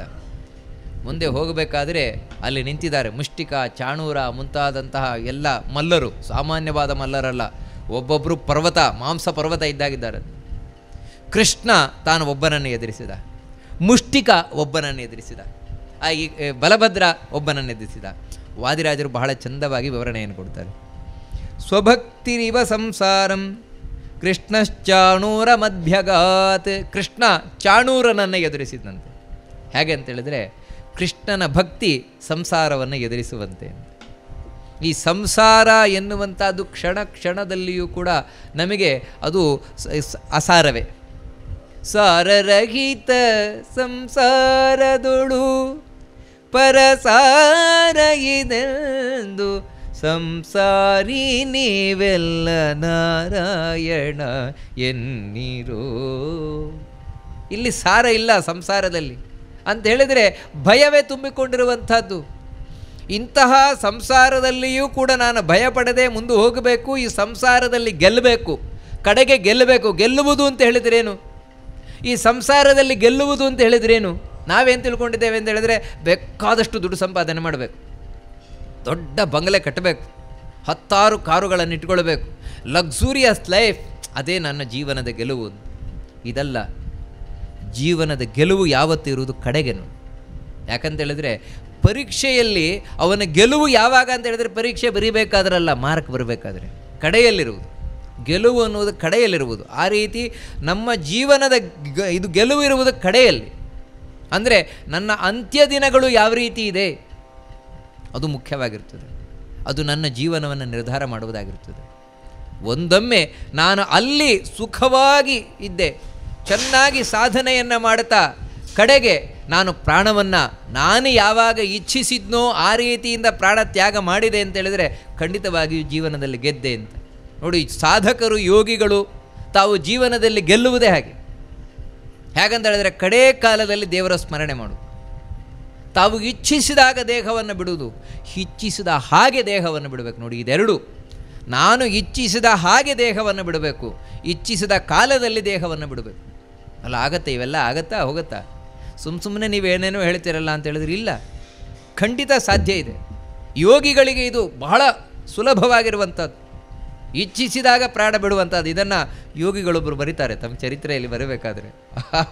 ಅವ್ರ ಗುರುಗಳು ಹೀಗೆ ಇದ್ದೆ, ಅವರು ಮಹಾಯೋಗಿಗಳು ಅಂತ ಹೇಳ್ತಾರೆ. ಅವರು ಮಹಾಯೋಗಿಗಳು. ಅವರು ಹಿಮಾಲಯದಲ್ಲಿ ಹೋಗಬೇಕಾದ್ರೆ ಒಂದು ಕಡೆ ದೇಹತ್ಯಾಗ ಮಾಡಿದ್ರಂತೆ. ದೇಹತ್ಯಾಗ ಮಾಡಿ ಹೋದ್ರಂತೆ. ಸಿಕ್ಕಾಪಟ್ಟೆ ಚಳಿ, ಮಂಜು ಬೀಳ್ತಾ ಇದೆಯಂತೆ. ಅವರ ಆಶ್ರಮಕ್ಕೆ ತೊಗೊಂಡು ಹೋಗ್ಬೇಕಂತೆ. ಆ ದೇಹವನ್ನು ತೊಗೊಂಡು ಹೋಗ್ಲಿಕ್ಕೆ ಆಗ್ತಾ ಇಲ್ವಂತೆ. ತುಂಬ ಕಷ್ಟ ಆಗ್ತಾ ಇದೆಯಂತೆ, ತುಂಬ ಕಷ್ಟ ಆಗ್ತಾ ಇದೆಯಂತೆ. ಇವರು ಇಲ್ಲಿ ಯಾರು ಪುಸ್ತಕ ಬರೆದಿದ್ದಾರೆ ಅವ್ರ ಶಿಷ್ಯ ಮತ್ತು ಉಳಿದ ಶಿಷ್ಯರು ಆಗ್ತಾನೆ ಇಲ್ವಂತೆ, ಎಷ್ಟು ಒದ್ದಾಡಿದ್ರೆ ಆಗ್ತಾ ಇಲ್ವಂತೆ. ನೋಡಿ, ಅವಾಗ ಒಂದು ಮಾತು ಕೇಳುತ್ತಂತೆ, ಮಗು ನಿನಗೆ ಕಷ್ಟ ಆಗ್ತಾ ಇದೆಯಾ? ನಿನ್ನೆ ತೊಗೊಂಡು ಹೋಗ್ಲಿಕ್ಕೆ ಕಷ್ಟ ಆಗ್ತಾ ಇದೆಯಾ? ಹೌದು ಗುರುಗಳೇ ಅಂತ ಹೇಳಿದ್ರಂತೆ. ಮತ್ತೆ ಬಂದು ದೇಹದೊಳಗೆ ಸೇರಿಕೊಂಡ್ರು. ಅವರವರು ಮತ್ತೆ ಬಂದು ದೇಹದೊಳಗೆ ಸೇರಿಕೊಂಡ್ರು. ಮತ್ತು ಆಶ್ರಮ ತನಕ ಹೋದ್ರು. ಹೋಗಿ ಮತ್ತೆ ದೇಹತ್ಯಾಗ ಮಾಡೋದ್ರು. ನೋಡಿ, ಈ ರೀತಿ ಇದನ್ನು ಅಸಾಧ್ಯವಾದದ್ದೇನಲ್ಲ. ನಮಗಿದೇನು ಗೊತ್ತೇ ಇಲ್ಲ. ಅದಕ್ಕಾಗಿ ನಿಮಗೆ ಎಲ್ಲಿವರೆಗೆ ಅಂದರೆ ಅವ್ರ ಚರಿತ್ರೆಯಲ್ಲಿ ಬರೀತಾರೆ, ಅವರು ಹುಟ್ಟಿದಾಗಲೇ ಗುರುಗಳ ಹತ್ರ ಹೋದವರು. 5 ವರ್ಷದಿಂದ ಗುರುಗಳೇ ತಂದೆ ತಾಯಿ ಸರ್ವಸ್ವವು ಕೂಡ. ಇವರಿಗೊಂದು 20 ವರ್ಷ ಆಗಬೇಕಾದ್ರೆ ಅವ್ರು ಹೊಡ್ಲಿಕ್ಕೆ ತಯಾರಾದ್ರಂತೆ, ನಾನೇನು ಬರ್ತೇನೆ, ಈ ದೇಹವನ್ನು ಬಿಟ್ಟು ಹೋಗ್ತೇನೆ ಅಂತ. ಗಳಗಳಗಳ ಹತ್ತಂತೆ. ಗುರುಗಳೇ, ನೀವಿಲ್ದಿದ್ರೆ ನಾನೇನು ಮಾಡಬೇಕು, ಎಲ್ಲಿಗೆ ಹೋಗಬೇಕು, ನೀವೇ ನನ್ನ ಸರ್ವಸ್ವ, ಅದಕ್ಕಾಗಿ ನಾವು ಇರಬೇಕು ನೀವು. ಅದಕ್ಕೆ ಕೇಳಿದ್ರಂತೆ, ಸರಿ ಹಾಗಿದ್ರೆ ಇನ್ನೆಷ್ಟು ವರ್ಷ ಇರಬೇಕು ನಾನು? ನೀವಿನ್ನು 80 ವರ್ಷ ಆಗೋ ತನಕ ಇರಬೇಕು. ಅದಕ್ಕೆ 80 ವರ್ಷ ಆಗೋ ತನಕ ಇದ್ರಂತೆ, ಆಮೇಲೆ ಹೊರಟೋದು. ನೋಡಿ, ಇದೇನು ಅಂತ ಹೇಳಿದರೆ ಯೋಗಿಗಳಿಗೆ ಸಾಧ್ಯ ಇದು. ಇದಕ್ಕೆ ಬೇರೆ ಯಾರೂ ಸಾಕ್ಷಿ ಅಲ್ಲ, ವಾದಿರಾಜರೇ ಸಾಕ್ಷಿ. ನೋಡಿ, ವಾದಿರಾಜರು ಹೀಗೆ ತಾವು ದೇಹವನ್ನು ತ್ಯಾಗ ಮಾಡಿದವರು, ಇಚ್ಛಾಮರಣಿಗಳಾಗಿ. ಇದು ಅಸಾಧ್ಯವೇನಲ್ಲ. ಅದಕ್ಕೆ ಹೇಳ್ತಾ ಇರುವಂಥದ್ದು. ಈ ರೀತಿ ಈ ಸಂಸಾರ ಏನಿದೆ, ಸಂಸಾರವನ್ನು ನಾವು ದಾಟಬೇಕು, ಸಂಸಾರವನ್ನು ಗೆಲ್ಲಬೇಕು ಅಂತ ಹೇಳಿದರೆ ಅದಕ್ಕೆ ಮುಖ್ಯ ಇರುವಂತಹ ಉಪಾಯ ಏನು ಅಂದರೆ ಭಕ್ತಿ. ಆ ಭಕ್ತಿ ಯಾವ ರೀತಿ ಸಂಸಾರವನ್ನು ಎದುರಿಸ್ತದೆ, ಆ ರೀತಿ ಕೃಷ್ಣ ಚಾಣೂರನನ್ನು ಎದುರಿಸಿದ್ದಂತೆ. ಬಹಳ ಸುಂದರವಾಗಿ ಹೇಳ್ತಾನೆ. ಅದೇ ರೀತಿ ತಜ್ಞಾನಮಿವ ಪಾಪೌಘಂ ಮುಷ್ಟಿಕಂ ರೋಹಿಣೀ ಸುತಃ. ಇನ್ನು ನಮ್ಮ ಪಾಪಗಳೇನಿದೆ, ಪಾಪದ ಸಮೂಹ, ಈ ಪಾಪದಿಂದಾಗಿಯೇ ಕಷ್ಟ ಬರ್ತಾ ಇರುವುದು. ಒಂದೇನು ಅಂದರೆ ಸಂಸಾರವನ್ನು ದಾಟಿ ಹೋಗಬೇಕು. ಆದರೆ ಈಗಾಗಲೇ ಸಂಸಾರದಲ್ಲಿ ಇದ್ದೇವಲ್ವ, ಸಮುದ್ರವನ್ನು ದಾಟಿ ಹೋಗಬೇಕು. ಸಮುದ್ರದಲ್ಲಿರಬೇಕಾದ್ರೆ ಮುಳುಗಬಾರ್ದು, ಸಮುದ್ರದಲ್ಲಿ ತೇಲಿಕೊಂಡು ಹೋಗಬೇಕು, ದಡವನ್ನು ಸೇರಬೇಕು. ಆ ರೀತಿ ನಾವು ಈ ಸಂಸಾರದಲ್ಲಿ ಇದ್ದೇವಲ್ವ, ಇವಾಗೇನು ಮಾಡೋಣ? ಈಗ ನಾವು ಸುಖವಾಗಿರಬೇಕು ಅಂದರೆ ನಮಗೆ ಪಾಪ ಬರಬಾರ್ದು. ಆ ಪಾಪ ಬರಬಾರದು ಅಂತ ಹೇಳಿದ್ರೆ, ಬಂದಿರುವ ಪಾಪ ಪರಿಹಾರ ಆಗಬೇಕು ಅಂತ ಹೇಳಿದ್ರೆ ಅದಕ್ಕಿರುವುದು ಒಂದೇ ಮಾರ್ಗ ಅಂತ. ಏನಂತ ಹೇಳಿದ್ರೆ ತಜ್ಞಾನಮಿವ ಪಾಪೌಘಂ, ಭಗವಂತನ ಜ್ಞಾನ. ಆ ಜ್ಞಾನ ಅನ್ನುವಂಥದ್ದು ನಮ್ಮ ಪಾಪವನ್ನು ಕಳೀತದಂತೆ. ನಾವು ಮಾಡಿರುವ ಎಷ್ಟೋ ಪಾಪಗಳನ್ನು ಕಳೀತದಂತೆ. ಅದರಿಂದಾಗಿ ನಮಗೆ ಎಷ್ಟೋ ಬರಬಹುದಾದಂತಹ ಕಷ್ಟಗಳು ಪರಿಹಾರ ಆಗ್ತದೆ. ಈ ಜನ್ಮದ್ದಿರಬಹುದು, ಮುಂದಿನ ಜನ್ಮದಿರಬಹುದು. ಅದಕ್ಕಾಗಿ ಯಾವತ್ತು ಭಗವಂತನ ಬಗ್ಗೆ ಕೇಳುವುದು ವ್ಯರ್ಥ ಅಲ್ಲ, ಸಾರ್ಥಕ. ಇವಾಗ ನಾವು 1 ಗಂಟೆ ಕೇಳ್ತೇವೆ, 1/4 ಗಂಟೆ ಕೇಳ್ತೇವೆ ಅಂತ ಹೇಳಿದರೆ ಬರೀ ಏನೋ ಟೈಮ್ ಪಾಸ್ಗೋಸ್ಕರ ನಾವು ಕೂತಿದ್ದಲ್ಲ, ಟೈಮ್ ಪಾಸ್ಗೋಸ್ಕರ ಕೇಳ್ತಾ ಇರುವುದಲ್ಲ. ಮತ್ತು ಎಷ್ಟೋ ಪಾಪಗಳನ್ನು ಕಳ್ಕೊಳ್ತಾ ಇದ್ದೇವೆ, ಎಷ್ಟೋ ಪಾಪಗಳು ಹೋಗ್ತಾ ಇದೆ, ನಮ್ಮೊಳಗಿಂದ ಹೋಗ್ತಾ ಇದೆ ಪಾಪಗಳೆಲ್ಲವೂ ಕೂಡ. ನಿಮಗೆ ಸ್ವಾರಸ್ಯ ಏನಂತ ಹೇಳಿದರೆ, ಇಷ್ಟು ಪಾಪ ಇವಾಗ 1/4 ಗಂಟೆ ನಾವು ಏನು ಕೇಳ್ತೇವೆ ಕೃಷ್ಣನ ಕಥೆಯನ್ನು, ಇದರಿಂದ ನಾವು ಎಷ್ಟು ಪಾಪವನ್ನು ಕಳ್ಕೊಳ್ತೇವೆ. ಈ ಪಾಪವನ್ನು ನೀವು ಎಷ್ಟು ಯಜ್ಞಯಾಗವನ್ನು ಮಾಡಿದ್ರೂ ಕಳ್ಕೊಳ್ಳಿಕ್ಕಾಗಲ್ಲ. ಪಾಪ ಹೋಗ್ಬೋದು ಅದರಲ್ಲಿ, ಯಾಕಂತೇಳಿದ್ರೆ ಕ್ರಮ ಪ್ರಕಾರ ಮಾಡಿದರೆ ಮಾತ್ರ. ಬರುವ ಪುರೋಹಿತರು ಕ್ರಮ ಪ್ರಕಾರವಾಗಿ ಮಾಡಿದರು ಅಂತೇಳಿದರೆ, ಸಾಮಗ್ರಿಗಳೆಲ್ಲ ಕ್ರಮ ಪ್ರಕಾರವಾಗಿದೆ ಅಂತೇಳಿದರೆ, ಭಕ್ತಿ ಚೆನ್ನಾಗಿದೆ ಅಂತೇಳಿದರೆ ಆಗ ಪಾಪ ಹೋಗುವ ಸಂಭವ ಇದೆ, ಇಲ್ಲದಿದ್ದರೆ ಇಲ್ಲ. ಅಂದರೆ ಇನ್ನೊಬ್ಬರ ಮೇಲೆ ಡಿಪೆಂಡ್ ಆಗಿದೆ. ಉಳಿದ ಕರ್ಮಗಳಲ್ಲಿ ಇವಾಗ ದಾನ ಕೊಟ್ಟು ಪಾಪ ಕಳ್ಕೊಳ್ತೇವೆ. ಅಲ್ಲಿಯೂ ಕೂಡ ಅಷ್ಟೇ, ನನ್ನ ಪಾಪ ಹೋಗಬೇಕು ಅಂತೇಳಿದರೆ ತಗೊಳ್ಳುವವರು ಸರಿ ಇರಬೇಕು, ಕೊಡುವ ವಸ್ತು ಚೆನ್ನಾಗಿರಬೇಕು, ಸರಿಯಾದ ವಿಧಾನದಲ್ಲಿ ಕೊಡಬೇಕು. ಹಾಗೆಲ್ಲ ಆದರೆ ಮಾತ್ರ ನನ್ನ ಪಾಪ ಹೋಗುತ್ತಷ್ಟೆ, ಇಲ್ಲದಿದ್ದರೆ ವಸ್ತು ಮಾತ್ರ ಟ್ರಾನ್ಸ್ಫರ್ ಆಯ್ತಷ್ಟೆ, ಇನ್ನೇನಾಗಲಿಲ್ಲ. ಆದರೆ ಇದು ಹಾಗಲ್ಲ. ಮತ್ತು ನಾನೇ 1/4 ಗಂಟೆ ಮನಸ್ಸಿಟ್ಟು ಕೇಳಿದೆ ಅಂತೇಳಿದರೆ ನನ್ನ ಪಾಪ ನಾನೇ ಕಳ್ಕೊಳ್ಳಿಕ್ಕೆ ಸಾಧ್ಯತೆ ಉಂಟು. ಕಳೆಯುವವನು ದೇವರು, ನನ್ನ ಪಾಪ ಹೊರಟೋಗ್ತದೆ. ಅಲ್ಲ, ಪಾಪ ಹೋಯಿತು ಅಂದರೆ ಹೇಗ್ರಿ ಗೊತ್ತಾಗುತ್ತೆ ನಮಗೆ? ಯಾವುದೇ ಅನುಭವ ಆಗಬೇಕು. ಇವಾಗ ಮಾತ್ರೆ ತಗೊಂಡೆ ಅಂತ ಹೇಳಿದರೆ ನೋಡಿ, ಮಾತ್ರೆ ತಗೊಳ್ಳಿ ನಿಮ್ಮ ಜ್ವರ ಹೊರಟೋಗುತ್ತೆ, ಮಾತ್ರೆ ತಗೊಳ್ಳಿ ನಿಮ್ಮ ಜ್ವರ ಹೊರಟೋಗುತ್ತೆ. ಅಲ್ಲ, ನನಗೆ ಯಾಕೆ ಗೊತ್ತಾಗುತ್ತೆ? ತಗೊಳ್ಳಿ, ತೊಗೊಂಡಾಗ ನಮ್ಗೆ ಹೋಗಬೇಕು, ಜ್ವರ ಹೋಗಬೇಕು. ಹೋದರೆ ಡಾಕ್ಟ್ರ್ ಹೇಳಿದ್ದು ಕರೆಕ್ಟು, ಅದಿಲ್ಲ ಮಾತ್ರೆ ತಗೊಳ್ತಾನೇ ಇದ್ದೇನೆ, ಜ್ವರ ಹೋಗ್ತಾನೆ ಇಲ್ಲ. ಅವಾಗೇನು ಅಂತ ಹೇಳಿದರೆ, ಏನು ಡಾಕ್ಟ್ರ್ ಹೇಳಿದ್ದು ಮಾತ್ರ, ರೋಗ ಏನು ಕೂಡ ಆಗಲಿಲ್ಲ. ಹಾಗೆ ನಮಗಿಲ್ಲಿ ಪಾಪ ಹೋದದ್ದು ಹೇಗೆ ಎಕ್ಸ್ಪೀರಿಯನ್ಸ್ ಆಗುತ್ತೆ, ಏನು ಅನುಭವ ಗೊತ್ತಾಗತ್ತೆ ನೋಡಿ, ಅನೇಕ ವಿಧದಿಂದಾಗಿ. ಅದಕ್ಕಾಗಿ ಹೇಳುವಂಥದ್ದು ಹರಿಕಥಾ ಶ್ರವಣ ಮಾಡು, ಭಗವಂತನ ಬಗ್ಗೆ ಕೇಳು. ಕೇಳಿದಾಗ ಏನಾಗುತ್ತೆ ಅಂತ ಹೇಳಿದ್ರೆ ದೇವರ ಬಗ್ಗೆ ಗೊತ್ತಾಗುವುದು ಒಂದು, ನಮಗೆ ದೇವರ ಮಹಾತ್ಮ, ದೇವರ ಮಹಿಮೆ, ಅವನು ಎಷ್ಟು ದೊಡ್ಡವನಿದ್ದಾನೆ, ಅಂತಹ ದೇವರನ್ನು ನಾನು ಹೇಗೆ ಮರೆತು ಬದುಕ್ತಾ ಇದ್ದೇನೆ, ಯಾವ ರೀತಿ ಕೃತಜ್ಞನಾಗಿ ಬದುಕ್ತಾ ಇದ್ದೇನೆ ಅಂತ ಹೇಳುವುದು ಒಂದಾದರೆ, ಎರಡನೆಯದ್ದೇನೆಂದರೆ ನಾನು ಹೇಗಿದ್ದೇನೆ ಇವತ್ತು, ನಾನು ಹೇಗಿದ್ದೇನೆ, ಹೇಗಿರಬೇಕು, ನಾನು ಏನು ಮಾಡ್ತಾ ಇದ್ದೇನೆ, ನನ್ನ ಫಾಲ್ಟ್ ನನಗೆ ಗೊತ್ತಾಗೋದಿಲ್ಲ. ನಾನು ಏನು ತಪ್ಪು ಮಾಡ್ತಾ ಇದ್ದೇನೆ ಜೀವನದಲ್ಲಿ, ಇನ್ನು ಬೇರೆಲ್ಲೂ ಗೊತ್ತಾಗೋಲ್ಲ ನೋಡಿ. ಇವಾಗ ನಿಮಗೆ ನಾನು ಹೇಳ್ತೇನೆ ಅಂತ ಹೇಳಿದ್ರೆ ನನ್ನ ತಪ್ಪು ನನಗೆ ಗೊತ್ತಾಗುತ್ತೆ. ಯಾಕಂತ ಹೇಳಿದ್ರೆ ನಿಮಗೆ ಮಾತ್ರ ಹೇಳೋದಲ್ಲ, ಸ್ವಪ್ರವಚನ ನನಗೆ ನಾನು ಹೇಳ್ಕೊಳ್ಳೋದು, ನಿಮಗೆ ಆಮೇಲೆ ಹೇಳೋದು, ನಿಮಗೂ ಅಷ್ಟೇ ನಿಮ್ಮ ಜೀವನದಲ್ಲಿ. ಯಾಕಂದರೆ ಹೇಳಿದ್ರೆ ನಮಗೆ ಬೇರೆ ಯಾರು ಹೇಳಲಿಕ್ಕೆ ಬರೋಲ್ಲ, ಇದನ್ನೆಲ್ಲ ಹೇಳಲಿಕ್ಕೆ ಬರೋಲ್ಲ. ಪುರಾಣ ನಿಷ್ಠುರವಾಗಿ ಹೇಳುತ್ತದೆ, ಇದನ್ನು ಯಾರನ್ನು ಬೆಟ್ಟು ಮಾಡಿ ತೋರಿಸೋಲ್ಲ ಅಷ್ಟೇ, ಇಂಥವರಿಗೆ ಅಂತ ಬೆಟ್ಟು ಮಾಡಿ ತೋರಿಸೋಲ್ಲ, ಜನರಲ್ ಆಗಿ ಹೇಳುತ್ತೆ. ನಮ್ಮಲ್ಲಿ ಆ ತಪ್ಪಿತ್ತು ಅಂತೇಳಿದರೆ ನಮಗೆ ಬಾಣ ಬಂತಾಗ್ತದೆ ನೋಡಿ, ಯಾವತ್ತೂ ಅಷ್ಟೇ ನಮಗೆ ಬಾಣ ಬಂತಾಗ್ತದೆ, ನನಗೆ ಹೇಳ್ತಾ ಇರೋದು ಇದು ಅಂತ. ಆದರೆ ನಾನು ಯಾರಿಗೂ ಹೇಳಿರೋಲ್ಲ, ನಾನು ಜನರಲ್ ಆಗಿ ಹೇಳಿರೋದು. ಆದರೆ ಏನು ಅಂದರೆ ಇದಕ್ಕೆ ಕಾರಣ ಏನು ಅಂದರೆ ನಮ್ಮ ಪಾಪ. ನಮಗೆಷ್ಟು ಗೊತ್ತಾದರೂ ಸಾಕು, ನಾನು ತಪ್ಪು ಮಾಡ್ತಾ ಇದ್ದೇನೆ. ಮುಂದೆ ಇದೇ ತಪ್ಪನ್ನು ನಾನು ಮಾಡ್ಬೋದು, ಇದೇ ತಪ್ಪನ್ನೇ ಮಾಡ್ಬೋದು ನಾಳೆ, ಇಲ್ಲ ಅಂತಲ್ಲ. ಆದರೆ ವ್ಯತ್ಯಾಸ ಇರ್ತದೆ. ಇವತ್ತಿನವರೆಗೆ ನಾನು ತಪ್ಪನ್ನು ಮಾಡಬೇಕಾದ್ರೆ ಧೈರ್ಯದಿಂದ ಮಾಡ್ತಾಯಿದ್ದೆ. ಅಷ್ಟು ಮಾತ್ರ ಅಲ್ಲ, ನಾನು ಮಾಡಿದ್ದು ಕರೆಕ್ಟ್ ಅಂತ ನಾನು ಹೇಳ್ತಾ ಇದ್ದೆ. ನಾನು ಮಾಡಿದ್ದು ಕರೆಕ್ಟೇ, ಏನೂ ತಪ್ಪಲ್ಲ, ನಾನು ಮಾಡಿದ್ದು ಕರೆಕ್ಟೇ ಅಂತ. ಇದು ಏನು ಮಾಡ್ತಾ ಇತ್ತು ಅಂತೇಳಿದ್ರೆ ನನಗೆ ಪಾಪವನ್ನು ಹೆಚ್ಚು ತಂದು ಕೂಡಿಸ್ತಾ ಇತ್ತು. ಅಷ್ಟು ಮಾತ್ರ ಅಲ್ಲ, ಅದನ್ನು ಅಲ್ಲೇ ಗಮ್ಮ ಹಾಕಿ ಅಂಟಿಸ್ತಾ ಇತ್ತು. ಆದರೆ ನಾಳೆಯಿಂದ ನನಗೆ ಯಾವಾಗ ನಾನು ಮಾಡೋದು ತಪ್ಪು ಅಂತ ಗೊತ್ತಾಯಿತು, ನಾಳೆ ಅದೇ ತಪ್ಪನ್ನು ಮಾಡಬೇಕಾದ್ರೆ ನನ್ನ ಮನಸ್ಸು ಹೇಳ್ತದನ್ನು, ನೀನು ಮಾಡ್ತಾ ಇರೋದು ತಪ್ಪು. ಅವಾಗ ಏನು ಅಂತೇಳಿದರೆ ನಾನು ಅದನ್ನು ಸಮರ್ಥನೆ ಮಾಡ್ಕೊಳ್ಳಿಕ್ಕೆ ಹೋಗಲ್ಲ. ಇನ್ನೊಬ್ರು ಹೇಳಿದ್ರು ಕೂಡ ನೋಡಿ ನೀನು ಮಾಡ್ತಾ ಇರೋದು ತಪ್ಪು ಅಂತ ಹೇಳಿದರೆ ಏನು ಮಾಡಲಿಕ್ಕಾಗತ್ತೆ, ಇಷ್ಟೇ ಹೇಳ್ತೇವೆ ಹೊರತು ನಾನು ಮಾಡಿದ್ದೆ ಕರೆಕ್ಟ್ ಹೇಳಲ್ಲ. ಇದು ನಮ್ಮ ಪಾಪ ಕಮ್ಮಿ ಮಾಡ್ತು.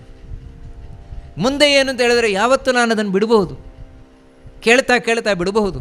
ಹೀಗೆ ನಮ್ಮ ಮನಸ್ಸನ್ನು ನಾವು ಫಿಲ್ಟ್ರ್ ಮಾಡಿಕೊಳ್ಬೇಕು ಅಂತ ಹೇಳಿದರೆ ಅದಕ್ಕಿರುವುದಿದೆ ಭಗವಂತನ ಜ್ಞಾನ, ಅದು ನಮ್ಮ ಪಾಪವನ್ನು ಕಳೀತದೆ. ಅದಕ್ಕೆ ಹೇಳುವಂಥದ್ದು 7 ದಿನದ ಕಥೆಯ ಕೇಳಿ ಏಳಿರೋ ವೈಕುಂಠಕ್ಕೆ ಅಂತ. 7 ದಿನ ಭಾಗವತದ ಕಥೆಯನ್ನು ಕೇಳಿದ್ವು ಅಂತ ಹೇಳಿದರೆ ಏಳಿರೋ ವೈಕುಂಠಕ್ಕೆ. ಯಾಕೆ ಕೇಳಿದ ಕೂಡಲೇ ಹೋಗಲ್ಲ, ಅದರಿಂದಾಗಿ ನಮ್ಮ ಮನಸ್ಸನ್ನು ಎಷ್ಟು ನಾವು ಫಿಲ್ಟರ್ ಮಾಡ್ಕೊಳ್ಳಿಕ್ಕೆ ಸಾಧ್ಯತೆ ಉಂಟು.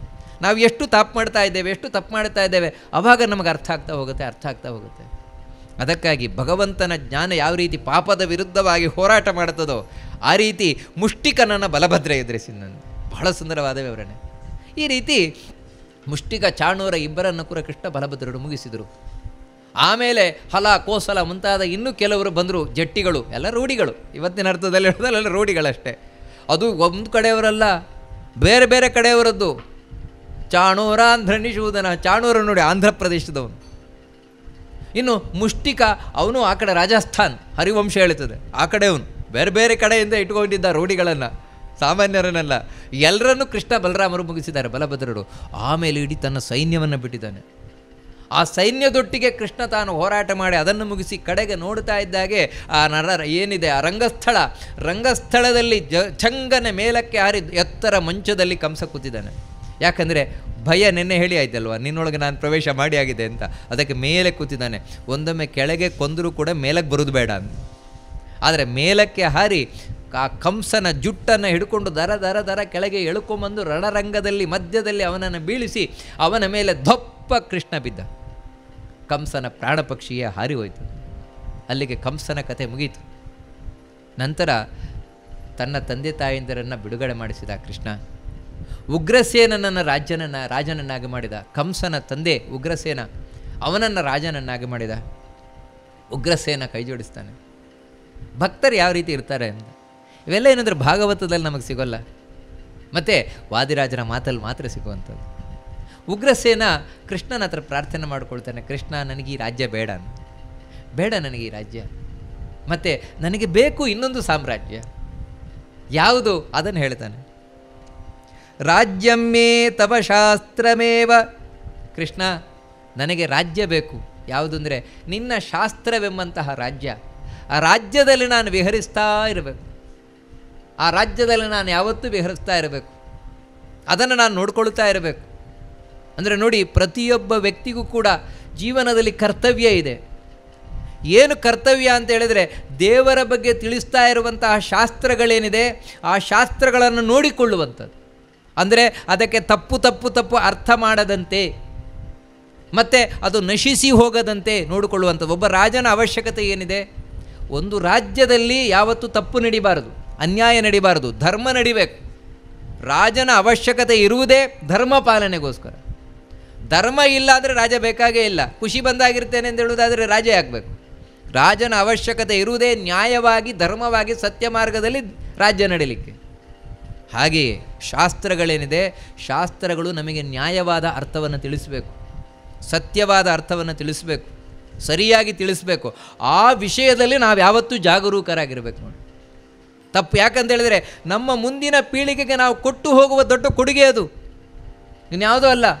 ಇವತ್ತು ನಾವು ಇದನ್ನು ಕೇಳ್ತಾ ಇದ್ದೇವೆ, ಕೃಷ್ಣನ ಕಥೆಯನ್ನು ಕೇಳ್ತಾ ಇದ್ದೇವೆ, ಮಹಾಭಾರತವನ್ನು ಕೇಳ್ತಾ ಇದ್ದೇವೆ ಅಂದರೆ ಅದಕ್ಕೇನು ಕಾರಣ? ಇದು ಬರೀ ಪುಸ್ತಕ ಇರುವುದು ಕಾರಣ ಅಲ್ಲ, ಮತ್ತು ಆ ಪುಸ್ತಕದಲ್ಲಿರುವುದಕ್ಕೆ ಒಳ್ಳೆಯ ರೀತಿಯಿಂದ ಅರ್ಥ ನಮ್ಮ ಪ್ರಾಚೀನರು ಮಾಡಿ ಹೋಗಿದ್ದಾರೆ. ನೋಡಿ, ಇವಾಗ ವಾದಿರಾಜರು, ಅವರಿಗಿಂತ ಮುಂದೆ ಮಧ್ವಾಚಾರ್ಯರು, ಇವರೆಲ್ಲರೂ ಕೂಡ ಸರಿಯಾದ ಅರ್ಥವನ್ನು ಮಾಡಿ ನಮಗೆ ಮಾರ್ಗದರ್ಶನ ಕೊಟ್ಟಿರುವುದರಿಂದಾಗಿ ನಾವಿವತ್ತು ಅದನ್ನು ಮಾಡ್ಕೊಂಡು ಹೋಗ್ತಾ ಇದ್ದೇವೆ. ಇದನ್ನು ನಾವು ಮುಂದಿನ ಪೀಳಿಗೆ ಕೊಟ್ಟು ಹೋಗಬೇಕು. ಒಂದು ಅಧ್ಯಯನ ಮಾಡುವ ಮೂಲಕ, ಇನ್ನೊಂದು ಸರಿಯಾದ ಅರ್ಥವನ್ನು ಉಳಿಸುವ ಮೂಲಕ. ಇವತ್ತು ಅಧ್ಯಯನವೇ ಮಾಡದೇ ಇದ್ದರೆ ಮುಂದಿನ ಪೀಳಿಗೆ ಗೊತ್ತೇ ಇಲ್ಲ. ಮುಂದಿನ ಪೀಳಿಗೆಗೆ ಮಹಾಭಾರತ ಅಂದರೆ ಏನೂ ಗೊತ್ತಿಲ್ಲ, ರಾಮಾಯಣ ಅಂದರೆ ಏನು ಅಂತ ಗೊತ್ತಿಲ್ಲ, ಭಗವದ್ಗೀತೆ ಅಂದರೆ ಏನು ಅಂತ ಗೊತ್ತಿಲ್ಲ, ಏನೂ ಗೊತ್ತಿಲ್ಲ.